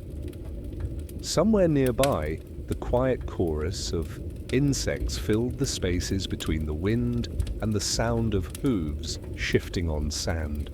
The first task was always the same: drawing water. For some, it meant lowering buckets into the river itself, the rope creaking softly as the vessel descended and broke the surface with a muffled splash. For others, especially in drier stretches where rivers were rare, it meant lowering deep clay jars into the darkness of a well, the drop long enough that the sound of the vessel striking the water came back to them after a pause, as though from another world. In both places, the movement was deliberate, unhurried. The rope would pull tight in the hands, the vessel heavy with its prize, and the long, steady effort of hauling it upward would begin. The weight of water is unlike the weight of anything else, dense, shifting, alive in its own way, and the travelers bore it with the kind of reverence one might give to a fragile gift. Once drawn, the water was poured into clay cups, each one a small work of craft in its own right. The cups were simple, unglazed, cool to the touch, their surfaces roughened slightly by the potter's hands. Clay has a way of holding the memory of the earth from which it came, and in the heat of the desert, it keeps water at a temperature that feels impossibly refreshing. The moment the cup was set into a traveler's palm, there was a contrast that made them pause, the coolness of the vessel against skin still warm from the sun. It was a sensation worth noticing, worth remembering, for it was a reminder of what lay within. The first sip was always taken slowly. There was no rush, no frantic gulping. The taste was earthy, touched faintly by the clay, as though the vessel itself had lent something of its own story to the drink. River water carried with it the scent of reeds and distant rain, while well water was deeper, older, with a flavor shaped by stone and time. Each kind had its own character, its own memory of the land it passed through. And in those moments, as the cool liquid slid down their throats, the travelers felt a quiet gratitude, not just for the water, but for the chain of life and earth and sky that had made it possible. Around them, the scene unfolded in its own rhythm. Some filled their cups more than once, drinking with the same steady pace, while others rinsed dust from their faces, the droplets catching the light before falling to the ground. A child laughed softly as he dipped his fingers into a cup, then watched the ripples chase each other across the surface. Camels drank in deep, slow draughts, their long lashes blinking against the sunlight as they raised their heads to swallow, only to lower them again for more. The sound of water being poured was constant, soft, rhythmic, almost musical, broken only by the occasional clink of clay against clay. No one spoke loudly here. It was not a place for noise, but for the kind of quiet that lets a person feel the coolness of the cup, the heaviness of the water, and the way the air shifts when it passes over the river. The wind played lightly across the surface, lifting tiny ripples that danced in the sun. Above, leaves rustled in a pattern that seemed as old as the river itself. The light was softer here, bending through the branches and settling in dappled patches on the travelers' clothes and the sandy bank. In the shaded places, some sat cross-legged, cradling their cups in both hands. They did not drink all at once. Between sips, they looked out over the water, watching it flow past with the slow certainty of something that has always been here and always will be. They might have been thinking of nothing at all, or of journeys past and those still to come. The river, for its part, kept its secrets, carrying them downstream without a sound. The elders often spoke of how water had shaped the roads themselves. Trade routes followed its course when they could, for to know where the water was found was to know where life could endure. In times of drought, a single well might become the meeting place of caravans from far-off lands, their travelers speaking in many tongues, but sharing the same clay cups.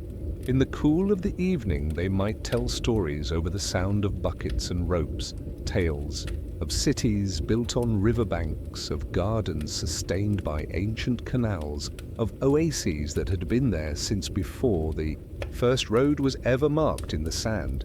Here, in the present moment, those stories felt close. A traveler might look into his cup and imagine the path the water had taken, the rain falling on distant hills, the small streams that joined together, the underground channels that moved unseen until they reached this place. In this way, each sip connected him to a larger world, one that stretched far beyond the horizon and back into time itself. There was a kind of ceremony to the way the cups were passed from hand to hand. One would drink and then fill the cup again for another, the movement almost wordless. The clay, darkened slightly by the moisture, warmed slowly as it rested in the sun between uses.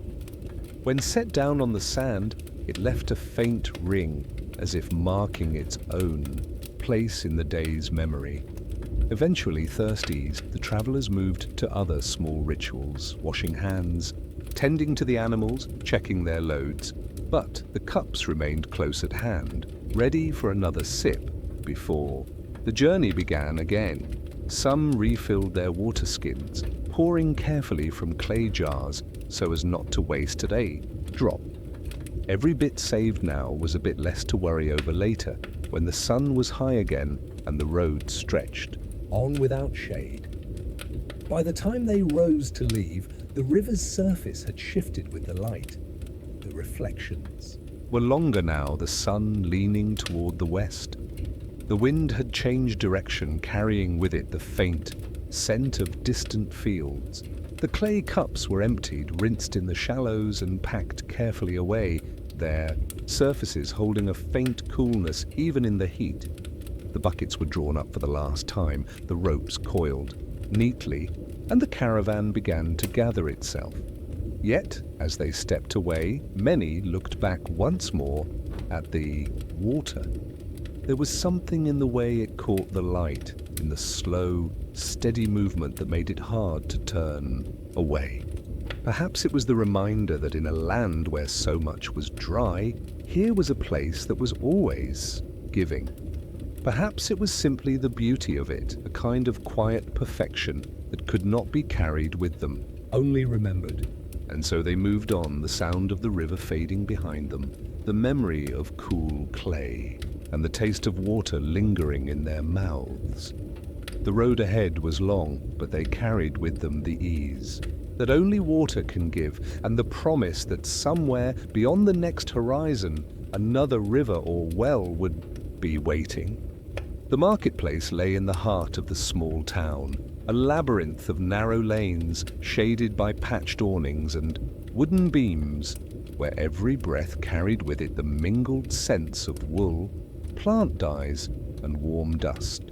Beyond the spice stalls and the fruit vendors, in a quieter quarter, where the air seemed to hum rather than shout, the looms awaited. They were not merely tools, they were the heartbeat of this place.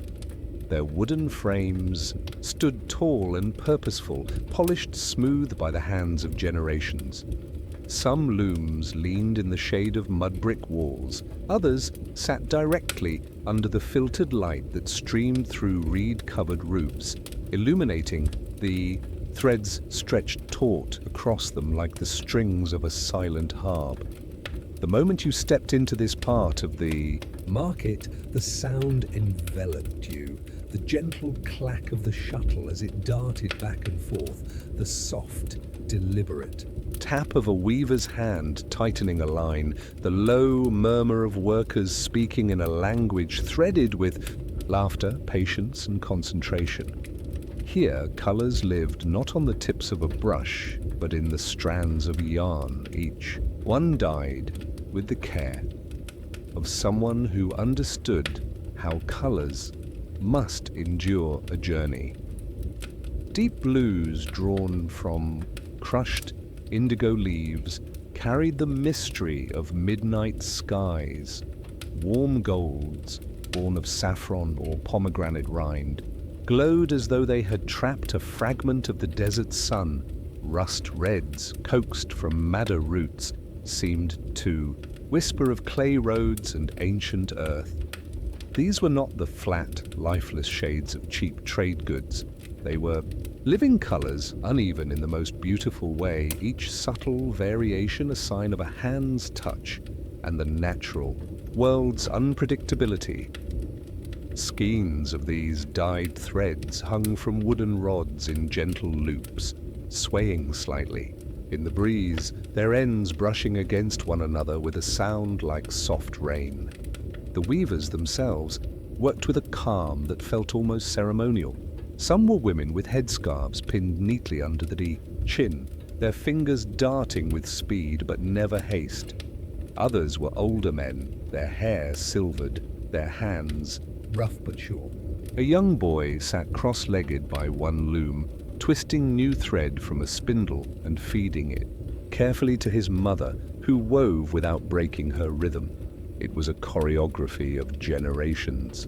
Knowledge passed without written instruction, carried instead in muscle memory, in the weight of tools worn just right, in the quiet correction of a wrist angle or a knot's tightness. Behind the looms, large clay vats of dye sat, cooling in the shadows. Some held liquid so dark it seemed almost black. Others shimmered in jewel tones under the dim light. The dyers, faces and forearms stained with the stubborn ghosts of color, worked with slow precision, lowering hanks of yarn into the dye, lifting them out to steam in the warm air, then hanging them on racks to dry. Each cycle deepened the hue, each pause allowed the fibers to drink in the pigment. The smell here was sharp and earthy, not unpleasant, but dense enough that it seemed to cling to your clothes long after you had left. In one corner, a trader from far to the east examined a length of finished cloth. It was soft yet strong, patterned in geometric shapes, so precise they seemed carved rather than woven. He ran his fingers over it, nodded once, and began to speak in the slow, deliberate tone of a man negotiating not just a price, but a future. His goods, bundles of fine paper, bolts of silk, jars of dried tea, were stacked neatly behind him.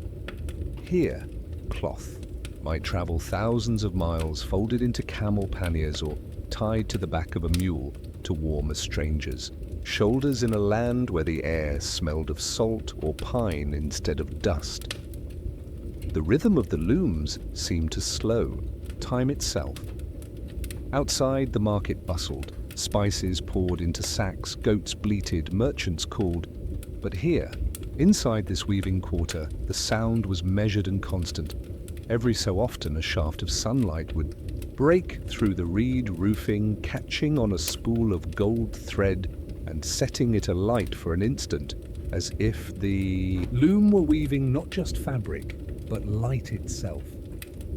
You could imagine the finished cloth not only warming the body, but telling a story of the weaver's day, of the plants and minerals that had given their colors, of the hand that had twisted each strand. The process of weaving was deceptively simple to the untrained eye, yet endless in complexity. The warp threads stretched vertically, their tension like a held breath. The weft threads were passed through back and forth, each pass adding to the growing fabric like the careful laying of bricks in a wall. Patterns emerged slowly, as if shy at first, then with greater confidence. Diamonds, chevrons, stars. Some patterns were local, unique to the region, while others had traveled along the Silk Roads, borrowed and adapted from distant cultures. A border design might echo Persian gardens, while the central motif carried the simplicity of stepper symbols. Every line was intentional, and every mistake, if it could be called that, was quietly embraced for a perfect piece was seen as an insult to the spirits, a claim of flawlessness that no human could truly make. Children sometimes crept close to watch, their eyes wide as the patterns grew before them. The weavers tolerated them with quiet amusement, occasionally letting small hands feel the roughness of wool or the smoothness of silk. One girl, barely old enough to carry water without spilling it, giggled as a shuttle zipped past. Her nose and the old man at the loom grinned without looking up. This was work, yes, but it was also life, woven as tightly into the fabric of the town as the threads were into the cloth.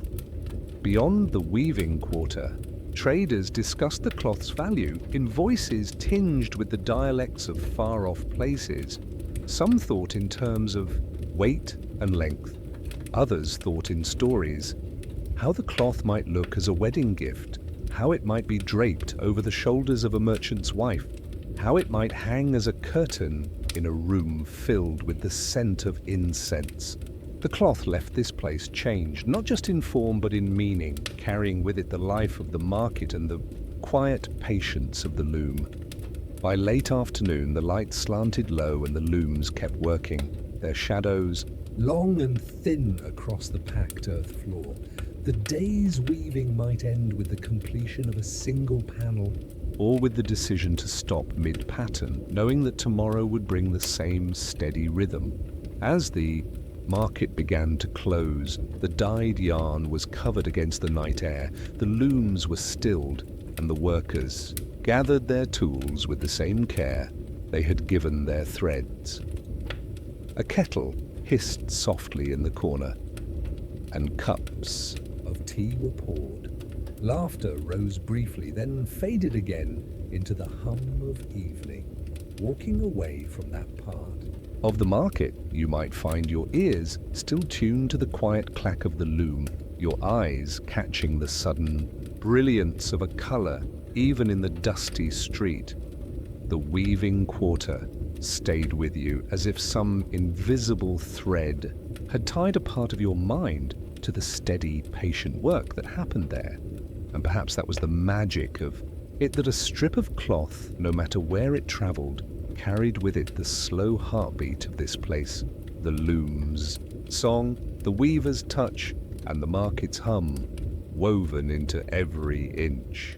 The mountains rise ahead like the backs of ancient stone creatures, their ridges etched with the lines of time and weather. Approaching them after days of crossing open plains feels like entering another world, a place where sound is softened and the very air changes its texture. The caravan slows its pace, for the path now narrows into a single winding trail carved by centuries of travelers who have passed before.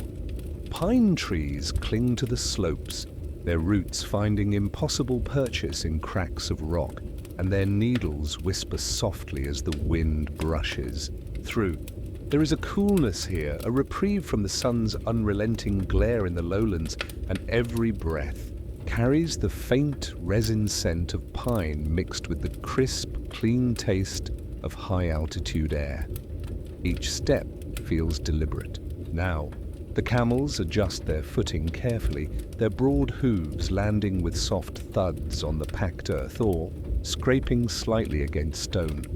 Mules and horses move more nimbly, their ears flicking at the sound of pebble. Tumbling down the slopes, above, eagles circle on invisible currents, their cries echoing faintly between the cliffs.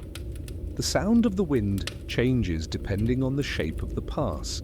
Sometimes it sighs gently, other times it rushes through narrow gaps, carrying with it a sharp edge that nips at the skin.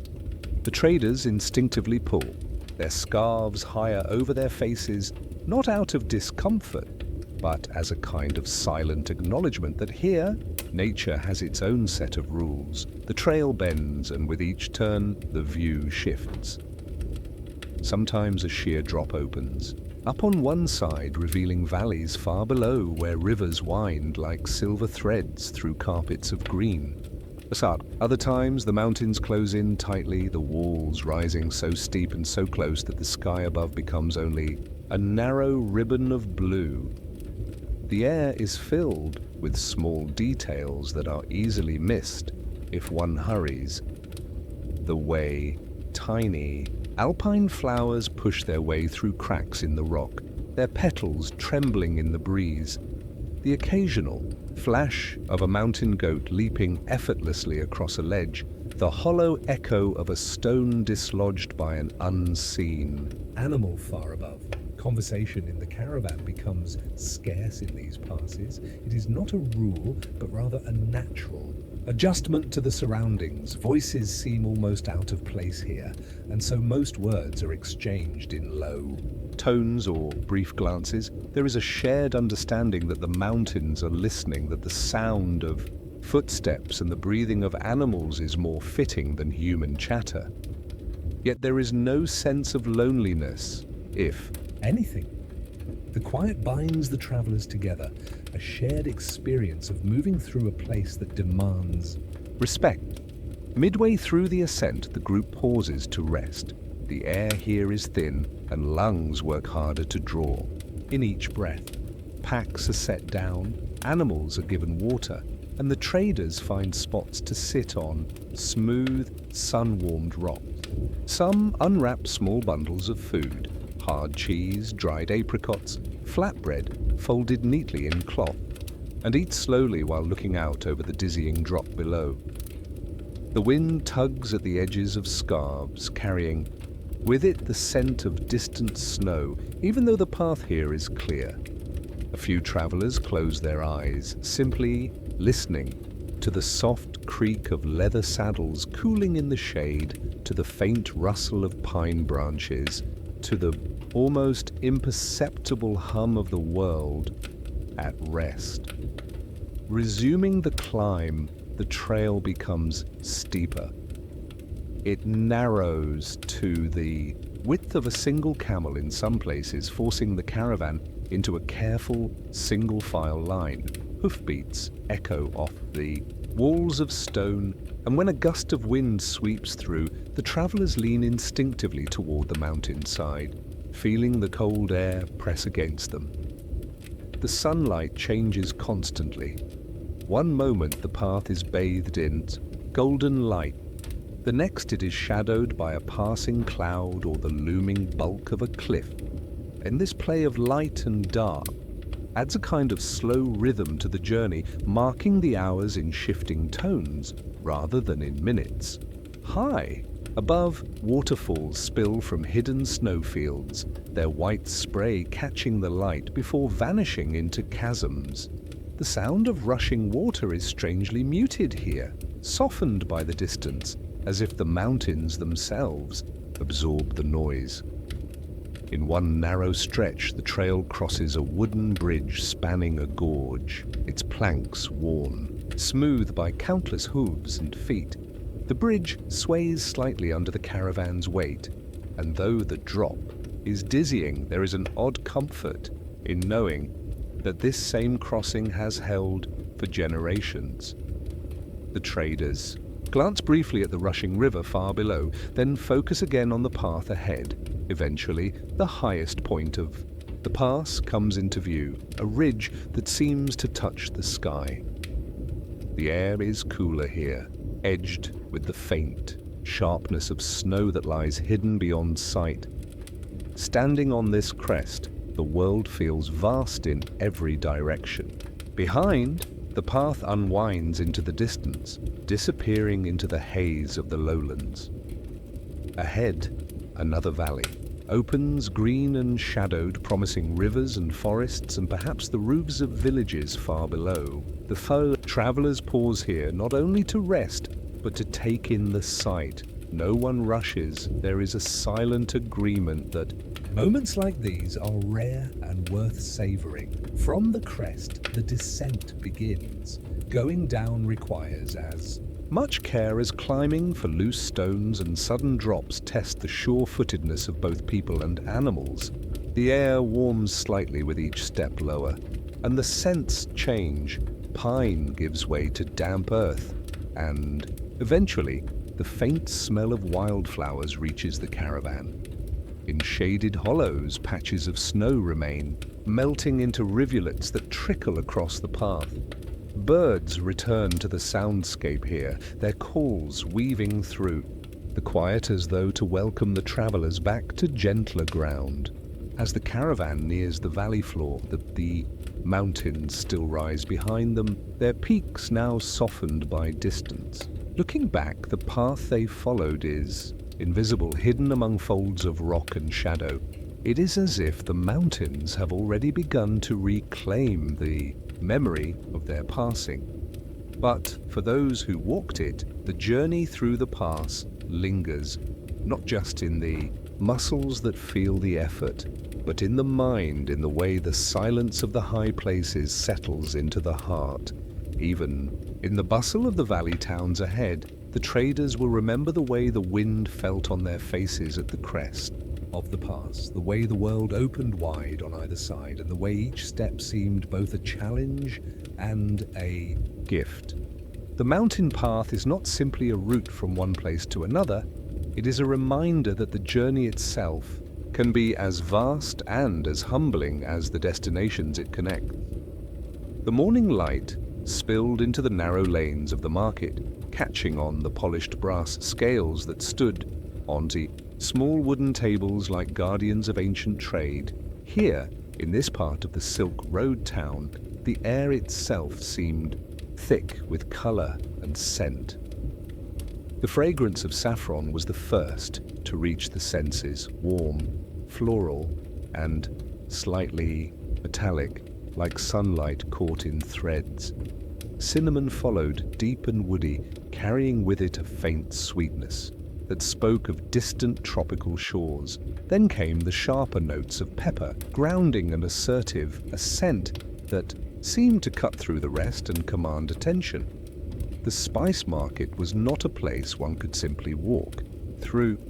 It was an experience that drew you in, slowed your steps, and made you want to breathe more deeply, as if the air itself was a luxury to be savored. The traders had arrived early, long before the sun's heat would begin to press down on the stone streets. They laid out their goods in a manner that was both practical and artistic. Bowls of saffron piled high like miniature sunbursts, neat bundles of cinnamon bark tied with twine, and small sacks of peppercorns that rolled slightly when touched, their dark shells hiding the fire within. Some stalls were shaded with woven palm mats, creating pools of coolness in which the colors of the spices seemed even more vibrant. Others caught the full sun, making the saffron almost glow, and the brass weights shine like captured fire. At the heart of every stall sat the weighing scales. These were not mere tools, they were symbols of trust, fairness, and the silent agreements that made trade possible. The scales were small, delicate in appearance, but perfectly balanced. Each had two shallow brass pans, suspended by fine chains from a central beam. Beside them lay rows of tiny brass weights, each one marked with a small engraving to show its measure. The trader's hands moved with the ease of long practice. Lift a weight, place it in the left pan, scoop a measure of spice into the right, and watch as the beam tilted, hesitated, and finally came to rest in perfect alignment. The act of weighing was almost ceremonial. There was no rush, no impatient tapping of feet. Buyers, whether local, townsfolk, or members of the caravan, stood quietly, their eyes following the slow, precise movements. A nod of agreement might pass between buyer and seller when the balance was just right, but no words were needed. In this world, trust was built not on contracts but on the honesty of the measure and the fairness of the exchange. Every so often the wind shifted, carrying a fresh wave of scents down the narrow street. It was a living perfume, one that changed with each step. Nutmeg's warm roundness, the citrus brightness of dried orange peel, the faint bitterness of clove. Here and there, a grinder worked by hand, crushing cardamom pods into powder, releasing affragrance so heady that it made passers-by pause. Beside him, another trader gently sifted turmeric through his fingers, letting the golden dust catch the light before it fell back into the bowl. In the midst of all this color and fragrance, the people themselves became part of the tapestry. A woman with a basket tucked under her arm leaned forward to examine the cinnamon bark, running her fingers over its rough surface as if reading its history. A merchant from the far west, his cloak still dusty from the road, inhaled deeply over a mound of saffron as, though committing its scent to memory for the long journey home. A young boy, clearly an apprentice, darted between stalls carrying small wrapped bundles, learning the roots and the rhythms of the trade. The caravan members knew this was more than a chance to purchase spices. It was a moment to connect with the places they passed. In every thread of saffron, there was a story of distant fields where flowers were picked by hand at dawn. In every stick of cinnamon, there was the memory of forests where bark was harvested carefully to protect the trees. In every peppercorn, there was a journey from the humid coasts where vines climbed and twisted towards the sun. These were not merely goods, they were fragments of the world, condensed and carried by human hands. The marketplace itself was alive with sound, though it was never overwhelming.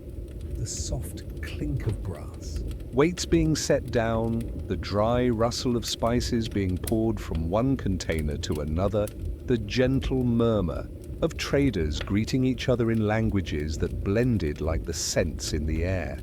Sometimes the laughter of two old friends would rise above the hum, quickly followed by a renewed focus on the weighing at hand. There was a dignity to this work, a sense that every gram of spice mattered, not just for its value in coin, but for the meals it would flavor, the medicines it might create, and the memories it would carry into far-off lands. As the morning wore on, the light shifted, and shadows stretched across the cobblestones. A thin layer of spice dust began to settle over everything, on the traders' sleeves, on the rims of the bowls, even on the brass weights themselves. The saffron dust looked like a fine orange haze, while the pepper left faint, dark specks. The air grew warmer, but the work never rushed. Each transaction was still measured with care, each spice handled with respect. A caravan guard, his sword at his hip, stepped forward to purchase a small pouch of saffron for a merchant in his company. The trader placed a tiny brass weight in one pan and began to spoon the fragile threads into the other. The guard watched closely, not out of suspicion but out of appreciation for the precision. When the scales balanced perfectly, the trader gathered the saffron into a small folded paper packet, sealed it with a twist, and placed it into the guard's palm. A silent nod passed between them. Payment was given, but it was the exchange of trust that truly completed the deal. Nearby, a pair of young travelers stood, inhaling the aroma of fresh cinnamon. They spoke quietly to one another, debating whether to buy now or wait until they reached the next market. The trader smiled, recognizing the familiar hesitation of those new to long journeys. Without a word, he broke a small piece of cinnamon bark and handed it to them. The warmth and sweetness filled their senses instantly, and they knew their decision was made. The weighing began, slow and steady, until the scales gave their gentle verdict. By midday, the market was in full rhythm. The morning's quiet precision had given way to a steady hum of activity, though the weighing of spices retained its unhurried grace.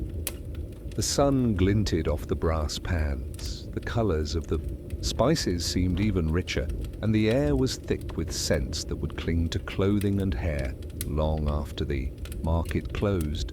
For the travelers, this place was a reminder that the Silk Road was not just a path for goods, but for human connection, where each weighed ounce of spice was also a weighed moment of trust, beauty, and shared history. The day would end, the stalls would close, and the traders would pack their goods with the same care they used in weighing them. But for now, the market was timeless, a place where the balance of a scale could hold the weight of centuries. And as the caravan moved on, the scent of saffron, cinnamon, and pepper would linger in their packs, marking the memory of this place until the road brought them to the next market and the next weighing of spices. The afternoon heat was the kind that seemed to press down from above and rise up from beneath at the same time, a slow, steady weight that seeped into bone and breath alike. The caravan had been moving since dawn, its rhythm steady but deliberate, each hoofbeat a muted drum on the hard-packed earth. By the time the low walls of the town came into view, sun-worn and the color of baked clay, there was a shared, unspoken relief among the travelers. The town was small, its streets quiet in the heavy stillness of midday, but at its heart lay the reason for the caravan's pause, a great stone cistern older than any living memory, its walls worn smooth by centuries of hands and seasons. The cistern's mouth was framed by blocks of pale limestone, their surfaces polished to a soft sheen from generations of sitting, leaning, and resting. The rim was broad enough for several travelers to perch side by side, their legs dangling over the cool darkness that yawned below. The opening was shadowed by a low, rounded arch, its curve built from the same stone as the town's walls, and from within came the constant, gentle drip of water, a sound that was both soothing and grounding. The air rising from the cistern was cool and slightly damp, carrying the faint scent of minerals, earth, and something older still, as if the water had drawn into itself the memory of long winters and deep springs. One of the caravan's water-bearers stepped forward first, his hands worn but sure as he took hold of the thick hemp rope coiled beside the opening. The rope had darkened. With use, its fibers stiffened by the mineral touch of the water. He looped it securely around the handle of a bronze bucket, the metal greened slightly with age. As the bucket was lowered, the rope creaked softly against the wooden beam above, and a faint echo rose from the depths. First, a hollow hum, then the faintest splash as the vessel touched the surface far below. The bucket came back heavy and shining, droplets streaming down its sides to patter against the stone rim. Even before it reached the top, the smell of the water reached the waiting travelers, a smell unlike that of rivers or rain, sharper, cleaner, carrying the promise of relief. Clay cups were passed along from hand to hand, each one bearing small chips or hairline cracks from years of use. There was no rush in the way the water was poured. Each stream was careful, precise, as if the act itself were a kind of quiet ritual. A trader with a sun-lined face cupped the vessel in both hands, feeling the contrast between the clay's sun-warmed surface and the cool weight of the liquid inside.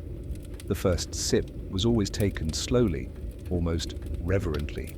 The water touched the tongue with a faint mineral tang, smooth and heavy with the taste of the stone through which it had traveled. It seemed to sink deep inside, easing more than thirst. It softened the pulse in the temples, cooled the skin from within, and loosened the shoulders that had carried the day's burdens. Around the cistern, the caravan settled into an unhurried stillness. A pair of younger travelers leaned back against the wall, eyes half closed, letting the shade from the overhanging arch wrap around them like cloth. Others stretched their legs along the stone rim, talking in low voices that rose and fell like the hum of bees. No one spoke loudly. The space seemed to ask for quiet, as though the water itself were listening. Every so often, a bucket was lowered again, and the echo of its descent would ripple through the silence before the splash below folded it away. Nearby, a small boy from the town watched the strangers with bright, curious eyes. In his hands, he held a length of reed, tapping it lightly against the ground in a rhythm only he seemed to understand. His grandmother, seated on the opposite side of the cistern, wore a faded scarf that had once been the color of deep saffron. She greeted the caravan with a nod, as though to say that all who came here, whether born of the town or passing through, shared equal right to the water. The cistern had seen countless faces, pilgrims, traders, herders, wanderers, and remembered them all without distinction. The longer one sat beside it, the more its presence seemed to deepen. The sound of the dripping water became a heartbeat, slow and steady, anchoring the moment. The air in the shade was cooler, touched with the faint breath of underground places, and a subtle dampness clung to the stone, under the hands of those who leaned upon it. Some travelers traced absent patterns into the dust at their feet. Others picked idly at the seams of their sandals, but all seemed caught in the same spell, a suspension of urgency, a letting go of the need to press forward. Here, in this quiet hollow of stone and shadow, time did not demand. Be spent quickly. One man, a weaver from far to the west, pulled from his pack a small cloth bundle and unwrapped it to reveal a handful of figs. He passed them around without a word, and the sweetness of the fruit seemed richer for having been eaten here beside the cistern. Another offered a piece of dried apricot, its amber flesh catching the light. In the shade, the colors felt softer, the edges of things less sharp, as though the whole world had leaned into the coolness. Beyond the walls of the town, the sun still blazed across the open road, turning the air into a shimmer, but within this stone circle the heat felt far away, almost unreal. Travelers shifted, now and then stretching legs stiffened by the journey, adjusting packs, sipping the last of their water. A few filled their leather skins for the path ahead, the water sloshing softly inside as they tied the cords tight. There was a kind of gratitude in their movements, not the loud kind, but the sort that lived in small gestures, the way one brushed the rim of the cistern with a palm before standing, or the way another set the clay cup back down, carefully aligning it with the others. Eventually, the caravan leader rose, his shadow long across the stone. The spell was not broken so much as gently lifted. Buckets and cups were set aside, ropes coiled, and the travelers began to gather their things. Still, there was no hurry in their leaving. They moved as though carrying the coolness with them, each step away from the cistern a little lighter than the ones that had brought them here. The boy with the reed waved once, quick and shy, before darting away into the narrow streets. The grandmother remained by the water, her gaze following the caravan until it vanished beyond the town's edge. Then she lowered her own bucket, slow and steady, listening for the splash far below. The water rose to meet her as it had met the travelers, patient and unchanged, ready for whoever would next pause to rest beside it. Long after the caravan had gone, the cistern remained as it always had, its stones holding the memory of countless afternoons, its depths cradling the clear, cool weight of life.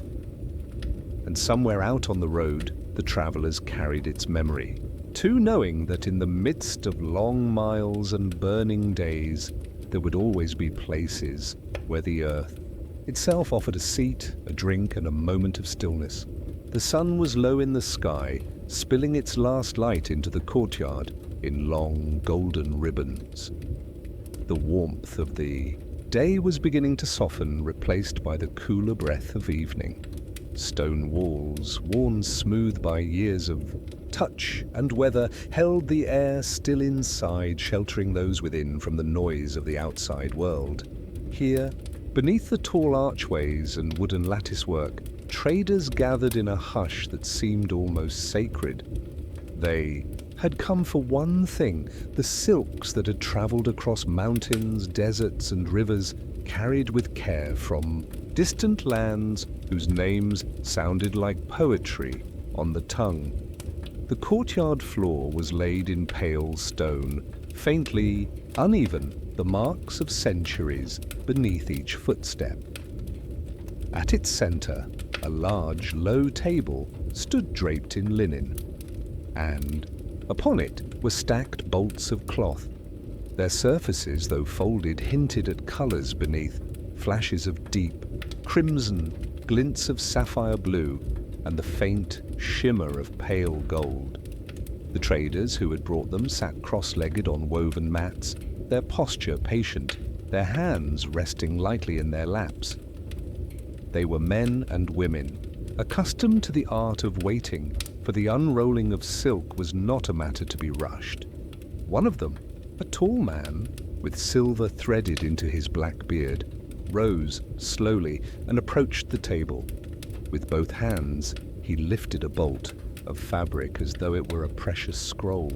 He laid it before him and with deliberate care began to unroll it, the sound soft and steady like the whisper of leaves in a gentle breeze. The silk unfolded into the evening light, and the courtyard seemed to hold its breath. The first length revealed was the color of pomegranate seeds, deep, rich and alive as if the dye had been mixed with sunlight and memory. Even in the fading day, it caught the light and held it, bending it gently along its surface.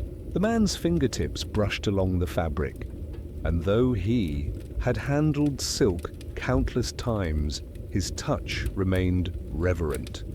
The silk responded like water beneath the skin, flowing and gliding with a smoothness that could almost not be real. The smell of the courtyard was faintly perfumed, not from the silk itself, but from the spices that had been carried in the same caravan: cardamom, saffron, and the lingering trace of cedarwood from the chests that had held the cloth. The scent mingled with the faint mineral coolness of the stone walls and the earthy dryness of the evening air. Somewhere beyond the courtyard, a pigeon cooed softly, its sound blending with the muted murmur of voices. As the bolt unrolled, further patterns began to emerge. Tiny golden threads, no thicker than a strand of hair, traced delicate shapes. Across the silk, vines and leaves, so finely worked they seemed almost alive. The gold caught the evening light and held it in tiny flashes that danced as the cloth shifted. Those watching leaned forward slightly, their eyes following the shimmer. Nobody spoke yet. In the language of the market, silence could speak louder than words, and at this moment silence was respect. The trader paused, letting the viewers take in the sight before moving to the next bolt. This one was a deep, calm blue, the kind of color that could only be born from indigo vats, tended with skill and patience. When the light touched it, the blue seemed to deepen even further, like the sky just before the first stars appear. The silk carried a faint crispness when moved, a quiet rustle that spoke of its strength as well as its beauty. Each bolt was unrolled in turn, each revealing a different mood, a different story. There was one dyed the pale blush of early morning, its surface patterned with barely there swirls that caught the light only at certain angles. Another shone in a muted silver, the threads so fine they seemed almost invisible, yet together they made a surface that shimmered like moonlight on water. There were silks with patterns woven in, their designs visible on both sides of the cloth, proof of the weaver's mastery. The traders and buyers who gathered here were not strangers to such sights, yet even they could not help but lean closer, fingers hovering just above the surface before finally brushing against it. To touch silk was to feel centuries of craftsmanship, to Connect with the work of hands in faraway places, hands that had fed silkworms, spun thread, dyed them with plants and minerals, and set them into the loom's embrace. Each thread was a story, and together they made something too precious to measure only in coin. In the far corner of the courtyard, a pot of tea steamed on a small brazier, its scent curling into the air and blending with the evening coolness. The host poured it into small, handleless cups, passing them silently to the guests. The tea's warmth spread through the hands and down into the body, and the soft sound of sipping accompanied the gentle rustle of more silks being revealed. Negotiations began slowly, as they always did. A buyer would admire a particular bolt, then glance at the trader, raising an eyebrow slightly, the unspoken question clear. The trader would shake his head, smiling faintly, and gesture to another bolt as if to say, "Perhaps this is more for you." There were no loud voices here, no haggling that could disturb the quiet. The scent mingled with the faint mineral coolness of the stone walls and the earthy dryness of the evening air. Somewhere beyond the courtyard, a pigeon cooed softly, its sound blending with the muted murmur of voices. As the bolt unrolled, further patterns began to emerge. Tiny golden threads, no thicker than a strand of hair, traced delicate shapes across the silk, vines and leaves, so finely worked they seemed almost alive. The gold caught the evening light and held it in tiny flashes that danced as the cloth shifted. Those watching leaned forward slightly, their eyes following the shimmer. Nobody spoke yet.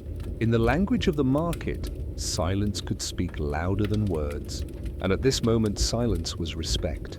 The trader paused, letting the viewers take in the sight before moving to the next bolt.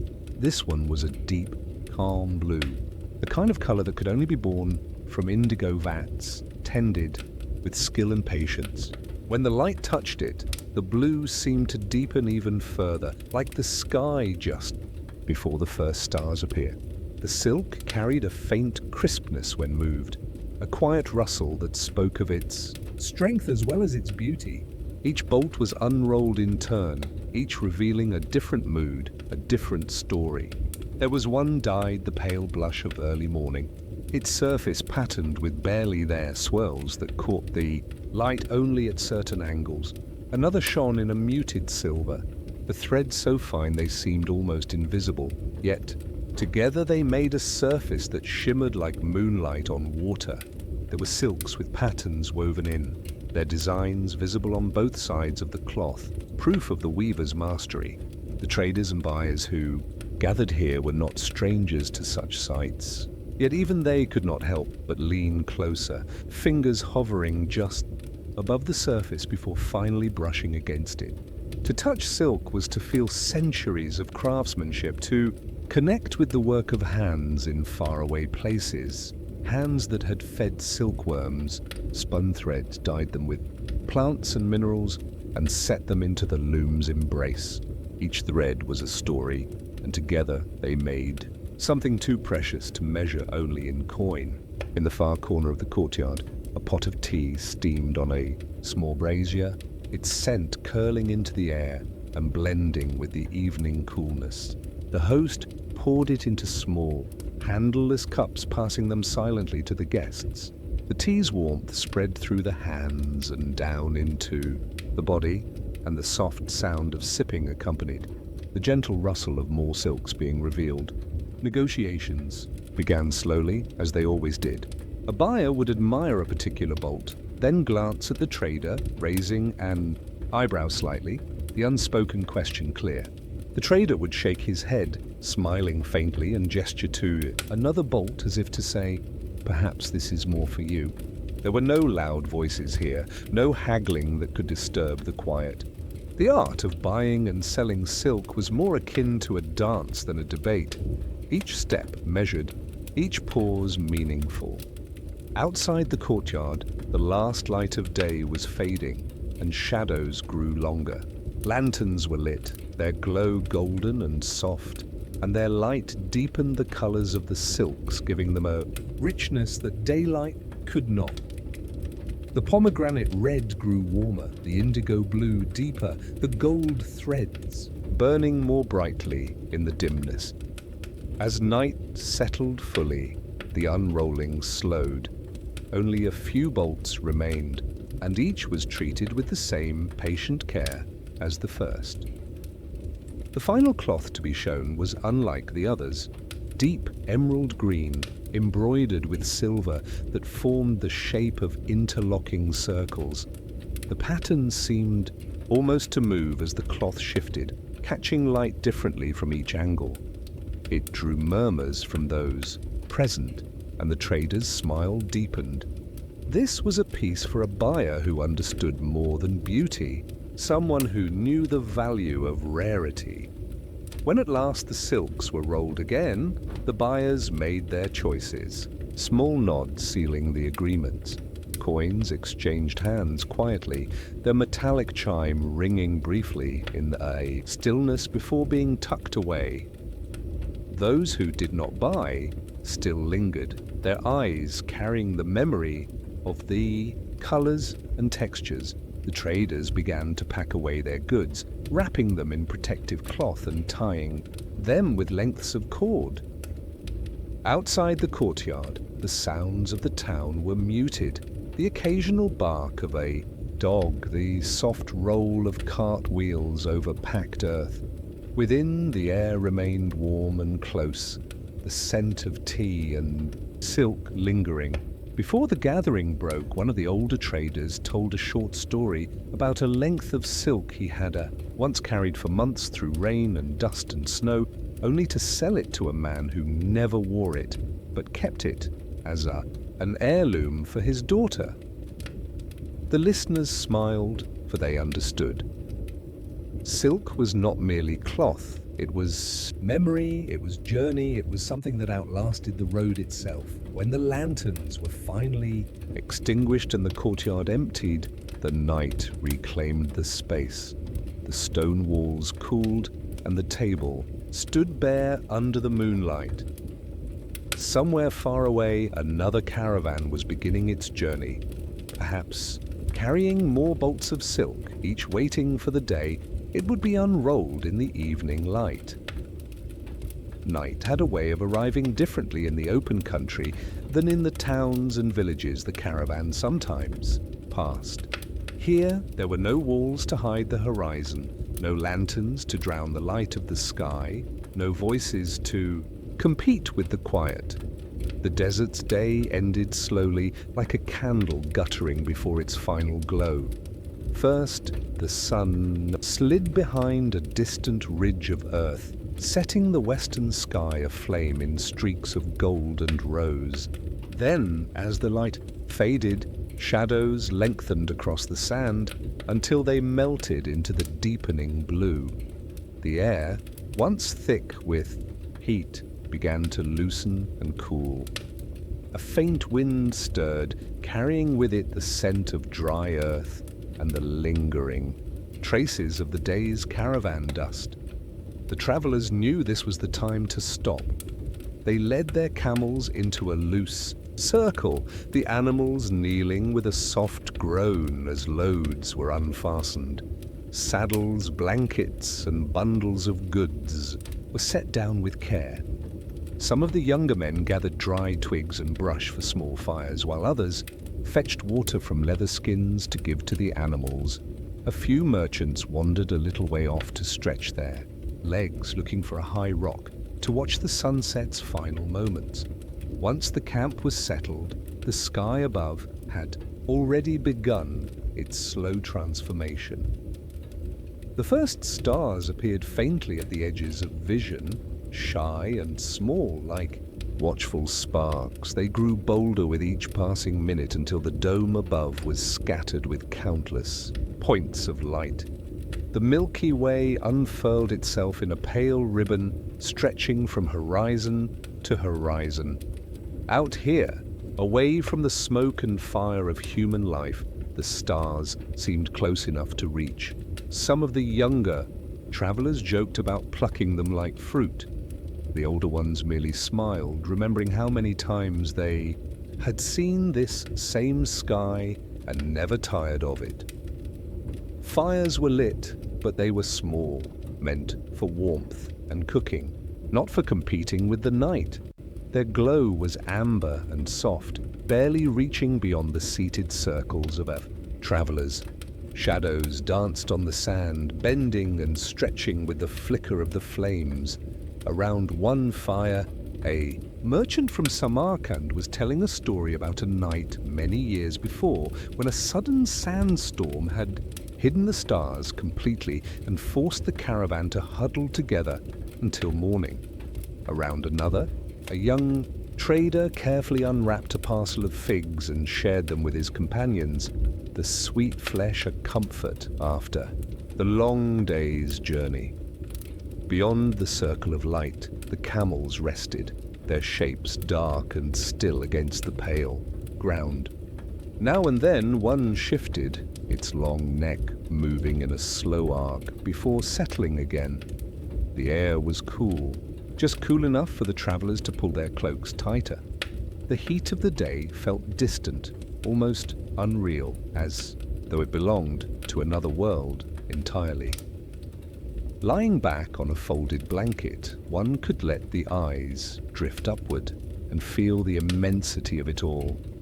The constellations moved in their ancient patterns, steady and patient. Orion's belt cut a clean line across the black, and the Pleiades shimmered like a cluster of tiny jewels. A faint shooting star crossed the sky, leaving behind a ghostly trail that faded in seconds.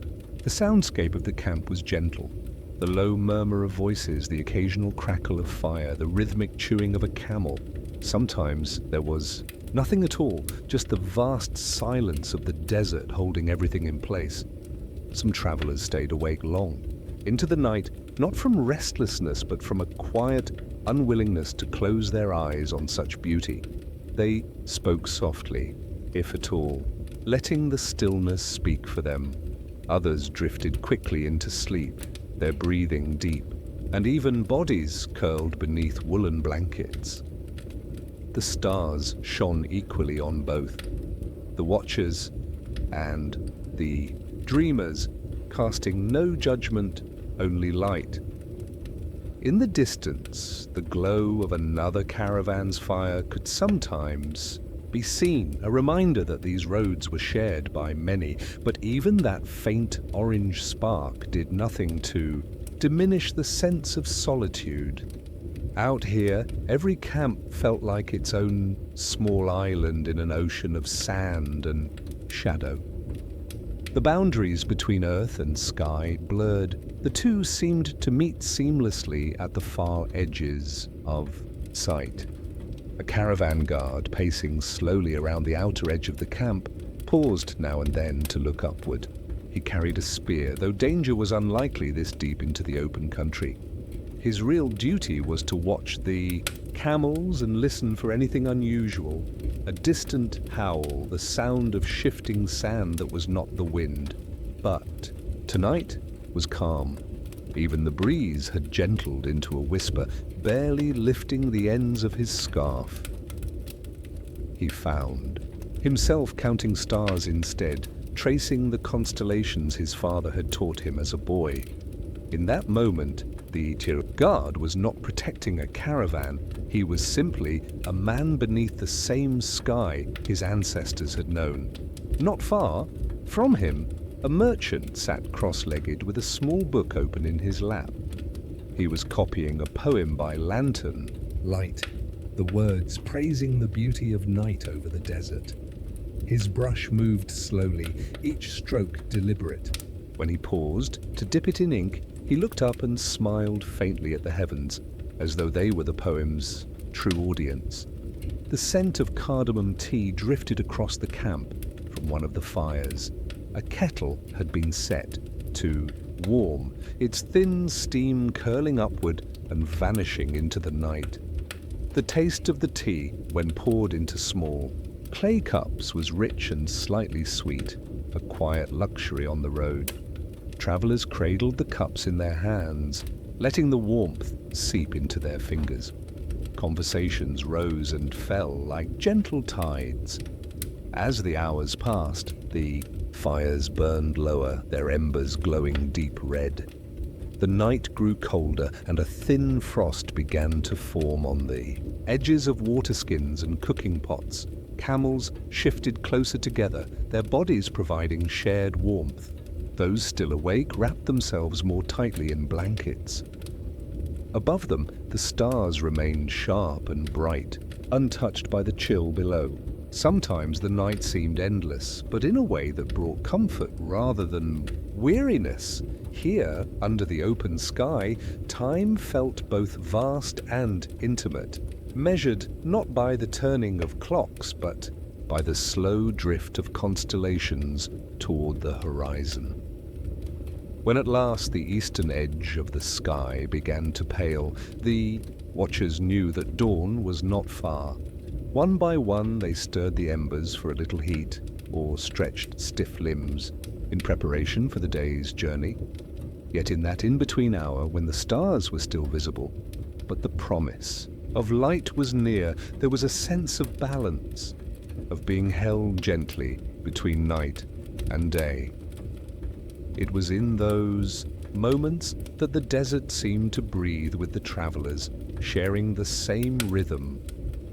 And when the first bird called faintly from somewhere unseen, the sound carried like a blessing across the sleeping camp. The stars, still shining, gave way slowly to the soft wash of morning, but their memory lingered in every traveler who had watched them. They would carry that image, the endless dome of light, the stillness, the sense of being part of something vast and unending through all the roads ahead. The shift into early winter along the Silk Roads is not announced by sudden storms or the biting winds of mid-season, but rather by a slow and measured change that the experienced traveler senses before it becomes obvious. It begins in the mornings in the delicate white film of frost that clings to the rims of water jars and the glistening sheen on the blades of grass where grass still grows along riverbanks. It is in the faint sting of air against the cheeks when one steps outside before the sun has cleared the horizon. Breath becomes visible, curling into small clouds that vanish almost as quickly as they appear. The nights are a touch longer now, and the day begins with the quiet understanding that the world is holding its warmth more closely. The caravan moves through this gentler stage of winter with a different rhythm. The coolness sharpens the senses but slows the body. Layers are added before the morning's work begins. Woolen cloaks, heavier trousers, and scarves wrapped not only for warmth but to keep the thin, dry wind from pulling at the skin. The familiar sounds of the road remain, the slow creak of leather straps, the shuffle of camel hooves, but they seem muted, as if the air itself is absorbing them. The animals, too, carry themselves differently. They breathe in great clouds, and their pace is steady, deliberate, conserving energy for the long days ahead. Fires in the morning are not the small, quick affairs of summer travel. They burn a little longer now, coaxed into life with more fuel, their warmth not only cooking the morning bread, but also pulling people into a loose circle where hands are stretched toward the flames. Even the most restless traders linger, their faces softened by the glow. The scent of smoke clings to cloaks and hair, and no one minds. It is the smell of comfort in this season. Clay cups of tea are refilled more, often the steam rising against the pale sky. And these gatherings feel quieter, less hurried, as though winter has slowed not only the pace of travel, but also the conversations themselves. Along the road, the land is changing in subtle ways. The trees that line certain river valleys have shed most of their leaves, leaving branches bare and etched sharply against the pale blue of the midday sky. The grass is brittle underfoot, bending and snapping, where in warmer months it would yield. In the higher passes, the snow that once lay far off on the distant peaks now creeps lower, dusting the ridges that frame the horizon. Traders glance toward them and gauge their pace. They know that the later they linger, the heavier the snow will become.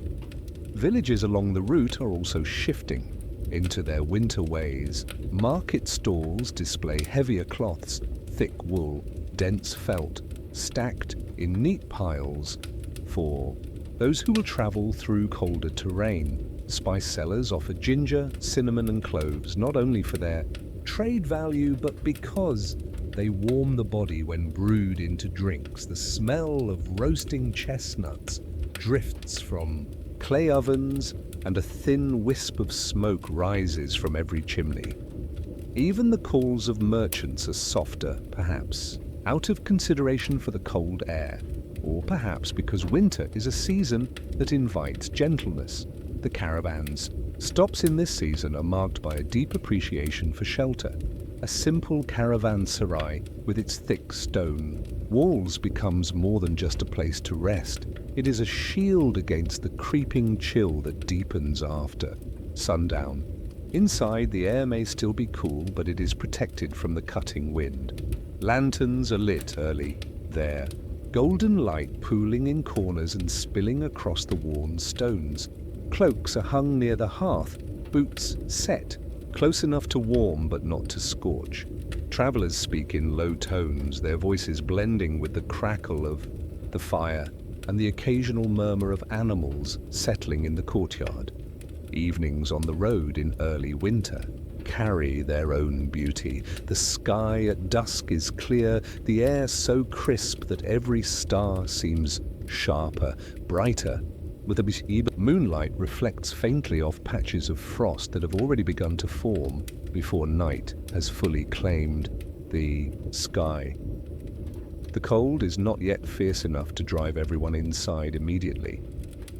Instead, small groups linger outside, their cloaks wrapped tightly, their breath rising in pale streams as they share quiet observations about the road ahead.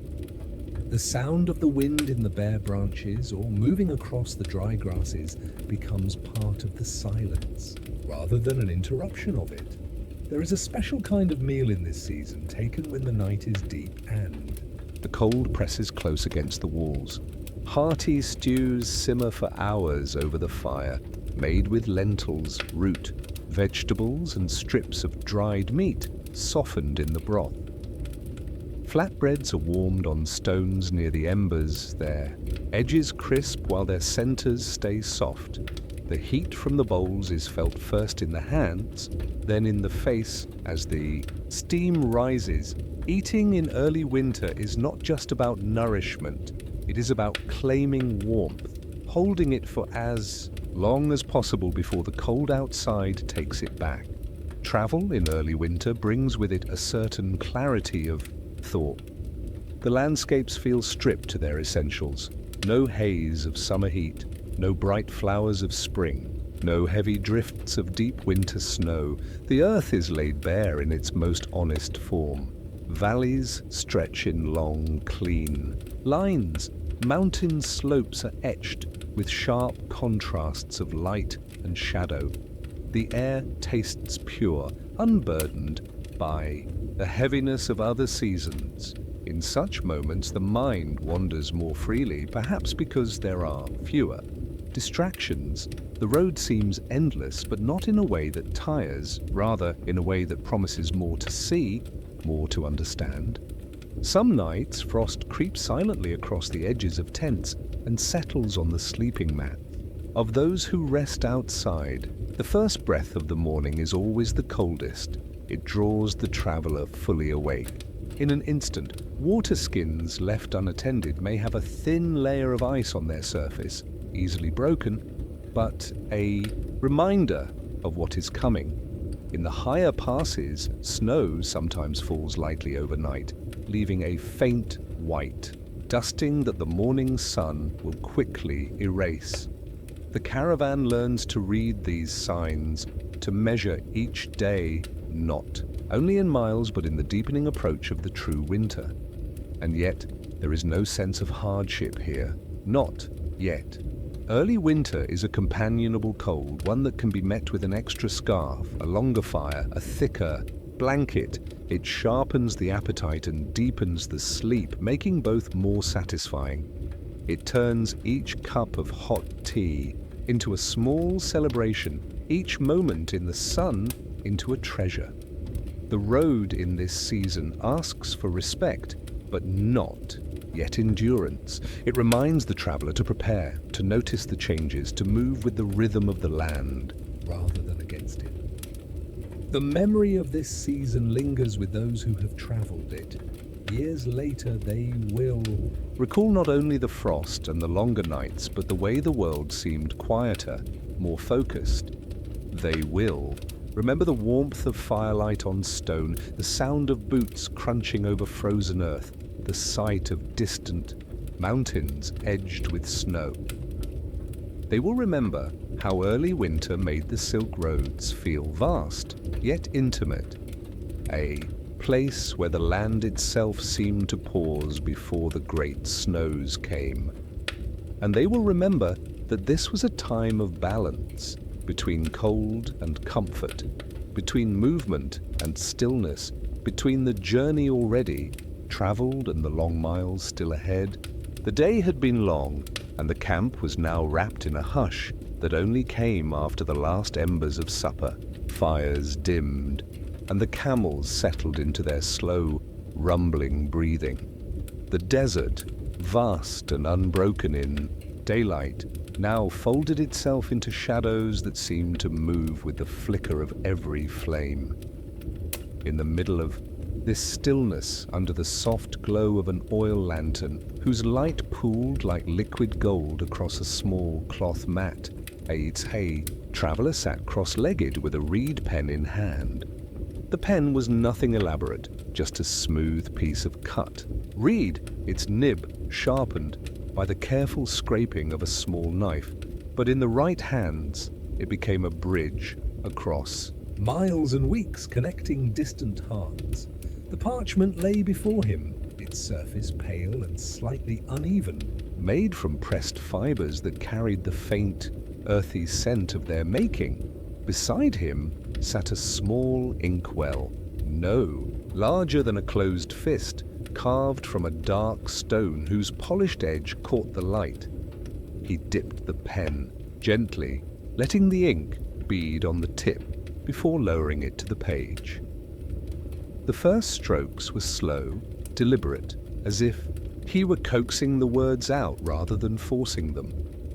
Around him, the camp breathed, the low mutter of a guard speaking quietly to another at the perimeter, the shuffle of a camel adjusting its legs, the occasional crack of a twig in the fire's final sigh. Every so often, a gust of cool air would slip through the camp, brushing the parchment and lifting the faint scent of the lamp oil, nutty, almost sweet, toward the night sky. Writing on the road was never hurried. There was no race to finish, no impatient clock ticking down the moments. Words came at their own pace, unspooling like the caravan itself, winding through thoughts and memories. The traveler began with greeting, perhaps naming the person to whom the letter was meant. An old friend in a far city, a wife waiting by a riverside home, a son just old enough to read his father's hand.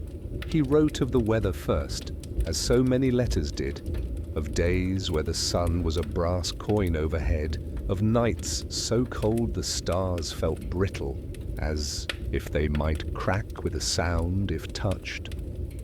Then he spoke of the land, the mountains past, their peaks dusted in early snow, the markets crossed, filled with the scent of saffron and roasted nuts, the endless shifting sands where wind erased the caravan's tracks before they were even an hour old.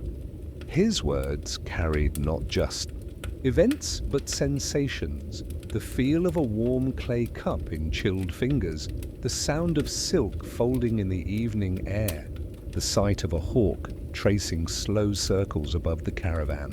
From time to time he paused, holding the pen above, the page staring into the flicker of the lantern as if the next line might be written in the shadows. Behind him, someone else cleared their throat softly, and in another corner of the camp, a second lantern glowed over another. Writers bent head. Letters were rare treasures here, and those who wrote did so with care. There were no quick notes dashed off in haste, no scraps of idle chatter. Every line was chosen, shaped, and set down with the knowledge that it would travel across deserts and mountains, perhaps by the hands of several different couriers, before it reached the one for whom it was meant. That journey might take weeks, even months, and by the time the letter arrived, the events described within would be memory folded into the past. Yet the moment the reader unfolded the parchment, it would be alive again. The market smells, the sound of wind through pines, the press of sand underfoot, all rising fresh in the mind as if no time had passed. The traveller's hand moved steadily now, warmed into the rhythm of his thoughts. He told of a night in the high passes when the wind sang like a flute between the rocks, of the taste of bread baked on hot stones at dawn, of the way the caravan's shadows stretched, long and thin in the late afternoon sun. Between the lines of these descriptions, something else crept in. Feelings that were not named but were present all the same. A longing perhaps for a familiar voice, gratitude for the company of those who shared the road, the quiet pride of making it another day forward along the silk roads. Words, after all, could hold more than facts. They could carry the weight of the writer's heart, pressed between each sentence like dried flowers between pages.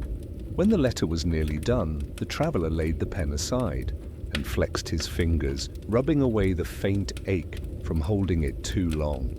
He read the lines again, lips moving silently over the shapes of the words.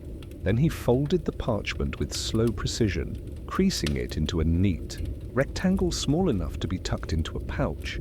From a small leather bag at his side, he drew a stick of sealing, wax the color of dried blood, and a tiny brass seal carved with his family's mark. The wax was held near the lantern flame until it softened and began to bead, then dripped onto the fold of the parchment. The seal pressed into it, leaving its pattern behind, and when it cooled, the letter was ready for its long journey. Nearby, another traveller leaned back, letter finished, and blew out his lamp. Darkness deepened around them, except for the pools of light still shining here and there where other pens scratched quietly over parchment. In one corner, a young man paused in his writing to stare up at the stars, perhaps imagining how his words might cross the same wide spaces. In another, a woman smiled faintly to herself as she reread what she had written, her face lit gold and shadow by the lamp. These were private moments, shared only with the page, yet the camp seemed to hold them all together in one quiet breath. Somewhere beyond the edge of the camp, the desert stretched out under the moon, endless and silver. But here, in the lantern light, the distance between sender and receiver felt smaller. Washo's act of writing, slow, deliberate, and filled with intention, was its own kind of travel. Every word set down was a step toward the person it was meant for. Every folded page a promise carried in the heart as much as in the hand. And as the traveller tucked his letter away for the next courier or trusted companion heading toward the right city, he felt the quiet satisfaction of knowing that one day, far from this camp, someone would break the seal, see his familiar script, and know at once that they were remembered. The night closed gently around the camp, The lantern's flames swayed once in the breeze, and the road ahead waited, as it always did, patient under the stars.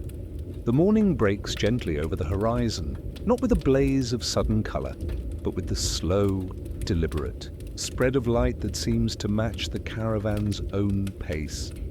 The air holds the coolness of night, though there is a promise of warmth yet to come. In the half-light, shapes begin to emerge, the low silhouettes of tents, the soft curve of sand dunes, the unmoving forms of camels still resting, their legs folded neatly beneath them. Someone stirs a small fire, coaxing flame from embers buried deep in the ash, and the thin spiral of smoke rises into the pale sky. Its scent, dry wood with a faint resin sweetness, mingles with the sharper tang of boiled tea leaves as a pot is set to heat. The caravan is waking, not with haste or noise, but in the quiet, unhurried rhythm that has carried it across so many miles before. The soundscape is familiar now, the muted shuffle of footsteps on sand, the gentle jingle of bells tied to the lead camels, the murmur of voices still thick with sleep. Traders exchange a few words, their breath visible in the cool air, while others move in silence, each absorbed in their own thoughts. The cloth walls of the tents ripple slightly as the breeze touches them, and the rustle of fabric blends with the low, steady chewing of animals on their morning feed. The desert feels vast here, a sea of pale gold stretching in all directions, yet it no longer feels empty. Every grain of sand, every shift in light, every faint track from the night's creatures carries meaning now. The road is not simply a path, it is a living companion.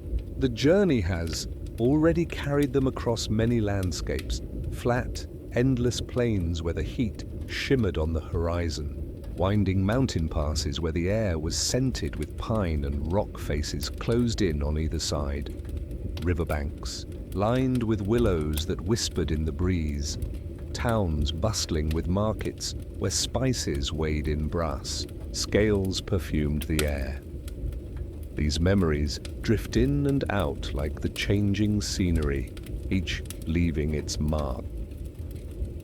There was the quiet shade beneath the date palms at midday, the taste of sweet fruit leaving a fine sugar on the fingertips. There was the cold, clear drink from clay cups filled at deep wells, the water tasting of the earth from which it came.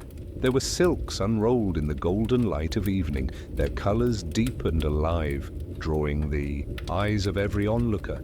And there were nights beneath skies so full of stars they seemed to press downward, close enough to brush with an outstretched hand. Yet, for all these moments, the road ahead still calls. The silk roads stretch beyond the known horizon, carrying with them the promise of places yet unseen and faces yet unmet. The maps held by some of the travelers are incomplete, their edges fading into guesswork and legend. Some routes are whispered about in the markets, but rarely traveled. Others are known only to those who have inherited the knowledge from generations before. For this caravan, there is no single destination. Each stop is simply a point along a longer thread, a bead on a string that has no true end. The sun climbs higher now, washing the sand in a pale gold. The camels are loaded, their burdens secured with practiced hands. Bolts of cloth, sacks of grain, chests of spices, bundles of wool, all tied and balanced with the same care as always. A trader smooths a crease in the leather binding of his goods. Another adjusts the tassels that hang from a camel's harness, not for function, but for beauty. These small gestures speak to the traveler's bond with their journey, the understanding that the road deserves respect, and that beauty, even in small details, has its own place in the long miles between cities. As the caravan moves out, the earth seems to shift beneath their feet. The wind lifts a thin veil of sand that swirls low to the ground, erasing the tracks of their passing almost as soon as they are made. Behind them, the campsite disappears into the landscape, leaving no sign that a group of people and animals had shared a night there. Ahead, the path curves slightly, following the rise of a dune before dropping out of sight. Each step forward is both familiar and new. The travelers fall into their natural order, guides at the front, seasoned traders close behind, and newer companions somewhere in the middle, where the pace is steady and the lessons of the road can be learned in quiet observation. Conversation ebbs and flows like the wind, sometimes lively, with laughter carrying over the sand, sometimes hushed, each voice softened by the vastness around them. There are long stretches where no one speaks at all, and the only sound is the rhythmic creak of leather and rope, the steady crunch of feet and hooves on packed earth. Midday comes slowly, the sun climbing until shadows shrink, and the air hums with heat. The caravan finds a small cluster of tamarisk trees, their thin shade enough to break the glare. Here they pause, not for long, just enough to drink, to rest, to share a handful of dried figs or almonds. The water skins are passed from hand to hand, each sip deliberate and grateful. Some traders lean back, against the roots of the trees, eyes half closed, listening to the faint rustle of leaves. Others mend straps or check the knots on their packs, ensuring nothing will come loose in the afternoon stretch. Time feels slower here, yet it is never wasted. Every pause is a preparation for what lies ahead. When they move on, the air feels different, drier, carrying with it a scent that hints of far-off salt plains. The horizon changes subtly. The dunes give way to flatter land, and in the far distance there is a faint shimmer that could be water or simply heat mirage. Travelers have learned not to trust such visions too quickly. A mirage may lead the inexperienced astray, but those who know the road read the land with patience, finding their guidance in the wind's direction, the angle of light, the familiar curve of certain hills. As evening approaches, the pace slows. The sky deepens from pale blue to a wash of amber and rose, the colors shifting in layers until they fade into the first shadows of night. Camp is set in a shallow hollow, sheltered from the wind. Fires are lit, their glow casting warm halos against the darkening sand. The smell of cooking drifts on the air, lentils simmering with cumin, flatbread baking on hot stones, a hint of dried meat seared over the flames. Laughter returns here, in the comfort of the firelight, and stories are told of storms weathered, of distant ports where the sea smells of salt and fish, of merchants who travel only by moonlight to avoid the heat. Some sit apart, writing by lantern light their letters, a bridge between here and home. The scratch of pen on parchment, the soft drip of sealing wax, the folding of a message that may take months to arrive. All are acts of connection as much as of communication. Others gaze upward, letting the night sky fill their eyes. The constellations are familiar now, their slow drift, marking time as surely as any clock. The fires burn low, and one by one the travelers settle beneath their blankets, the murmur of voices fading into stillness. The journey will begin again tomorrow, as it always does. There is no rush, no fixed hour to reach the next town. The Silk Roads do not answer to clocks, they answer to the sun, to the weather, to the patience of those who walk them. And so the caravan rests, each person a small part of something larger, a moving thread in the great woven fabric of trade, culture, and human connection. When dawn comes, they will rise. The bells will sound again, the sand will shift underfoot, and the road will stretch ahead, endless yet never monotonous.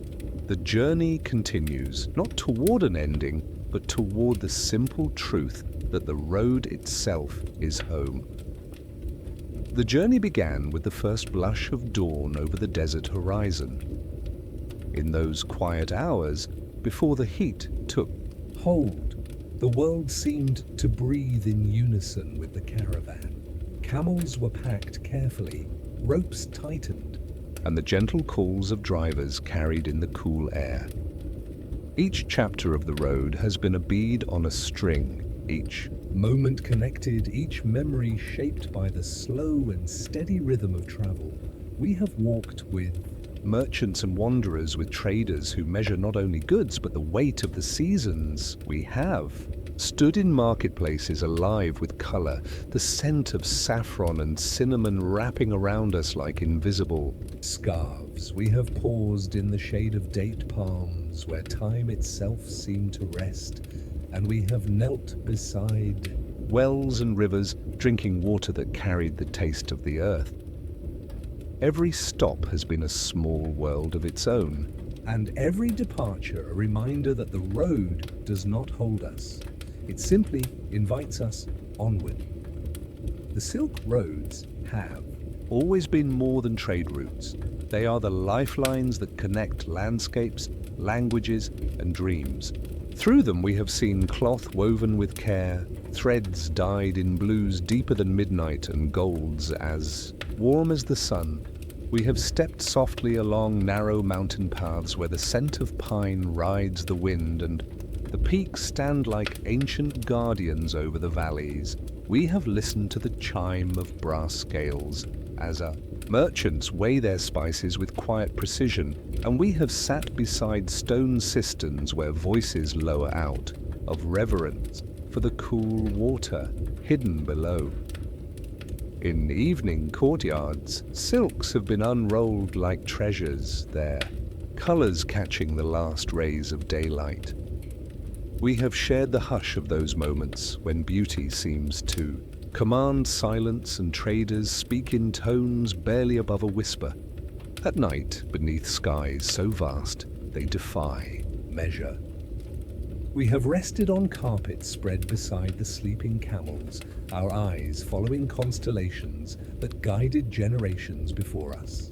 As seasons shifted, we felt the frost settle along the rim of water jars and heard the muffled sound of footsteps in snow. The fires burned longer then, their glow a comfort against the stillness of winter.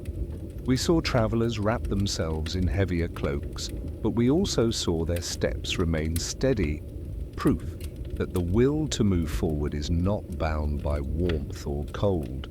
In the glow of lantern light we have watched letters take shape under the careful stroke of a reed pen, words folded into parchment that would travel as slowly as the caravan itself.